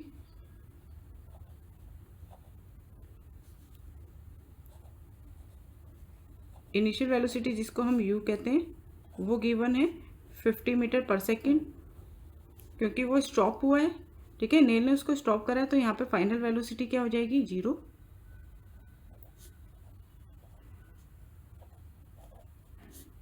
v ये है हमारे पास 0 और टाइम कितने टाइम में, 0.01 सेकेंड। ठीक है, हमें फोर्स निकालनी है जो नेल ने लगाई है हैमर पर। तो फोर्स होता है मास इंटू एक्सेलरेशन। तो पहले हम इसका एक्सेलरेशन निकालेंगे, हमारे पास इनिशियल वेलोसिटी फाइनल है, टाइम टेकन है। ठीक है, तो इसका यूज़ करके हम a निकाल सकते हैं। हमारे पास होता है a is equal to v minus u upon t. ठीक है, तो a is equal to v 0 minus u 50 upon t, time है 0.01, तो ये हो गया माइनस 50 अपॉन 0.01। डेसिमल के बाद 2 डिजिट है, तो ऊपर नीचे 100 से मल्टीप्लाई कर देंगे ताकि जो डिविज़र है उसकी डेसिमल हट जाए। तो ये हो गया -5000 और नीचे आ जाएगा 1। तो एक्सेलरेशन आ गया हमारे पास -5000 मीटर पर सेकेंड स्क्वायर। ठीक है, एक्सेलरेशन आ गया। अब हम निकालेंगे फोर्स। फोर्स क्या होती है, मास इंटू एक्सेलरेशन। तो F is equal to mass, यहाँ पे इन 2 जीरो से 2 जीरो कैंसिल कर दी, तो मास आ गया 5/10 मल्टीप्लाई -5000, एक जीरो से यहाँ एक जीरो कैंसिल हो गई, तो -2500 न्यूटन। ये क्या है, फोर्स है किसकी, नेल की, जो हैमर पे लगी है। और नेगेटिव साइन क्या शो कर रहा है, नेगेटिव साइन ये दिखा रहा है कि फोर्स जो है वो मोशन को अपोज कर रही है। ठीक है, स्टार्ट करते हैं fourth question. A motor car of mass 1200 kg is moving along a straight line with a uniform velocity of 90 kilometre per our. तो एक मोटर कार है जिसकी वेलोसिटी है, जिसका मास है 1200 kg और वो यूनिफॉर्म वेलोसिटी के साथ चल रही है। कितनी velocity, 90 kilometre per hour. It's velocity is slow down to 18 kilometre per hour in 4 second by an unbalance external force. अब उस पर कोई एक्सटर्नल फोर्स लगती है, अनबैलेंस एक्सटर्नल फोर्स, जिसके कारण उसकी वेलोसिटी जो है 90 किलोमीटर पर आवर से 18 किलोमीटर पर आवर हो जाती है 4 सेकेंड में। Calculate the acceleration and change in momentum. तो हमें एक्सेलरेशन निकालना है और कितना मोमेंटम में कितना चेंज आया या चेंज इन मोमेंटम, ये कैलकुलेट करना है। And also calculate the magnitude of the force required, और कितनी फोर्स लगी है, मैग्नीट्यूड ऑफ द फोर्स, ये भी फाइंड करनी है। तो हम सब सारी इंफॉर्मेशन लिख लेते हैं पहले, जो जो चीज़ें गिवन है। मास ऑफ मोटर कार कितनी हो गई, 1200 kg, ठीक है। पहले कितनी थी वेलोसिटी, 90 किलोमीटर पर आवर, तो ये हो गई इनिशियल 90 किलोमीटर पर आवर। अब एक्सटर्नल फोर्स लगी, उससे जो वेलोसिटी है वो हो गई अब 18 किलोमीटर पर आवर, तो ये हो गई फाइनल वेलोसिटी, ठीक है। और कितने टाइम में, 4 सेकेंड में। अब सबसे पहले हमें कैलकुलेट करना है एक्सेलरेशन। देखिए टाइम सेकेंड में वेलोसिटी जो है इनिशियल भी फाइनल भी वो किलोमीटर पर आवर में है, तो हम करेंगे मीटर पर सेकंड में चेंज। किलोमीटर पर आवर को किसी भी कोई भी किलोमीटर पर आवर जो हमारे पास है उसको अगर हमें मीटर पर सेकंड में चेंज करना है तो हम मल्टीप्लाई करते हैं 5/18 से। ये डायरेक्ट भी कर सकते हैं आप, या फिर आप इसको समझ भी सकते हैं कैसा है। 90 किलोमीटर है तो मीटर में बदलने के लिए मल्टीप्लाई 1000, और आर को सेकंड में बदलने के लिए 60 × 60, तो 60 × 60 कितना हो जाएगा, 3600, ठीक है। तो इन 2 जीरो से 2 जीरो कैंसिल, ये आ जाएगा 5 और ये आ जाएगा 18। 2 से 10 और 36 को रिड्यूस किया तो 5/18। 18 5 जा 90, 5 5 जा 25 मीटर पर सेकेंड। तो आप डायरेक्टली 5/18 से मल्टीप्लाई कर सकते हैं। जब 1000/3600 को रिड्यूस करोगे तो ये 5/18 बन जाएगा। तो 18 किलोमीटर पर आवर है, इसको जब हम मीटर पर सेकंड में चेंज करेंगे तो 5/18 से मल्टीप्लाई करेंगे, 18 से 18 कैंसिल, तो आ गया 5 मीटर पर सेकेंड, ठीक है। टाइम टेकन हमें गिवन है 4 सेकेंड। तो एक्सेलरेशन क्या होता है, a = v - u/t। तो v आ गया हमारे पास 5, u है 25 और टाइम आ गया 4, तो -20/4 इज -5 मीटर पर सेकेंड स्क्वायर। ये आ गया हमारा एक्सेलरेशन। आगे निकालना है चेंज इन मोमेंटम। तो change in momentum, change in momentum होता है final momentum minus initial momentum. Final momentum mass into velocity, final velocity. Initial momentum mass into initial velocity. इन दोनों का जो डिफरेंस होता है वो होता है हमारा चेंज इन मोमेंटम। तो अब हम मास कॉमन ले लेते हैं, क्या आ जाएगा ब्रैकेट में v - u। मास हमें गिवन है 1200 kg, फाइनल वेलोसिटी है 5 और इनिशियल वेलोसिटी है 25, तो 5 - 25, तो 1200 मल्टीप्लाई -20, तो ये बन गया -24,000, ठीक है। -24,000 मोमेंटम की क्या यूनिट होती है, kg मीटर पर सेकेंड। ये आ गया हमारा चेंज इन मोमेंटम। इसके बाद हमें निकालना है मैग्नीट्यूड ऑफ फोर्स। तो force is equal to mass into acceleration. तो फोर्स कितनी लगी, मास है 1200 और एक्सेलरेशन हमने फाइंड कर लिया -5, तो फोर्स हो गई -6000 न्यूटन। तो कितनी फोर्स लगी है, 6000 न्यूटन, और माइनस क्या शो कर रहा है, माइनस ये शो कर रहा है कि ये फोर्स जो है ये मोशन को अपोज कर रही है। 5th question, a large truck and A car both moving with A velocity of magnitude v। एक कार और एक ट्रक v वेलोसिटी के साथ मूव करते हैं। Have a head on collision and both of them come to a halt after that. Have a head on collision, दोनों में टकराव होता है। कैसे टकराव होता है, जैसे ये कार है, ये इस डायरेक्शन में जा रही है, ये ट्रक है, ये इस डायरेक्शन में जा रहा है, तो ये दोनों आगे अपने फ्रंट पार्ट से जब टकराते हैं तो इसे हम कहते हैं हेड ऑन कोलिशन, ठीक है। यानी कि दोनों की वेलोसिटी v है और दोनों सेम अपोजिट डायरेक्शन में मूव कर रहे हैं, एक इस तरफ और एक इस तरफ, और दोनों में क्या होता है, कोलिशन होता है। And both of them come to a halt after that, और टकराने के बाद, कोलिशन के बाद वो हॉल्ट हो जाते हैं, रुक जाते हैं। If the collision last for 1 second, और कोलिशन कितनी देर के लिए होता है, 1 सेकेंड के लिए होता है। तो हमें बताना है which vehicle experience the greater force of impact, which vehicle experience the greater change in momentum, which vehicles experience the greater acceleration, and fourth, why is the car likely to suffer more damage than the truck. तो सबसे पहले हम ए part देखते हैं कि किस vehicle में ज़्यादा फोर्स लगेगी। तो जैसे हमने पढ़ा है third law of motion, every action has equal and opposite force. अगर कार ने ट्रक पर एफ फोर्स लगाई तो ट्रक भी कार पर एफ फोर्स ही लगाएगा, equal but in opposite direction, as the action and reaction forces are equal and opposite. ठीक है, both the vehicle experience the same force on collision. तो दोनों व्हीकल्स में सेम फोर्स ही लगेगी। Second, which vehicle experience the greater change in momentum. तो according to law of conservation of momentum, since the change in momentum of truck is equal and opposite to the change in momentum of car, जितना momentum truck का change होगा उतना ही momentum car का change होगा। तो both the vehicle experience equal change in momentum.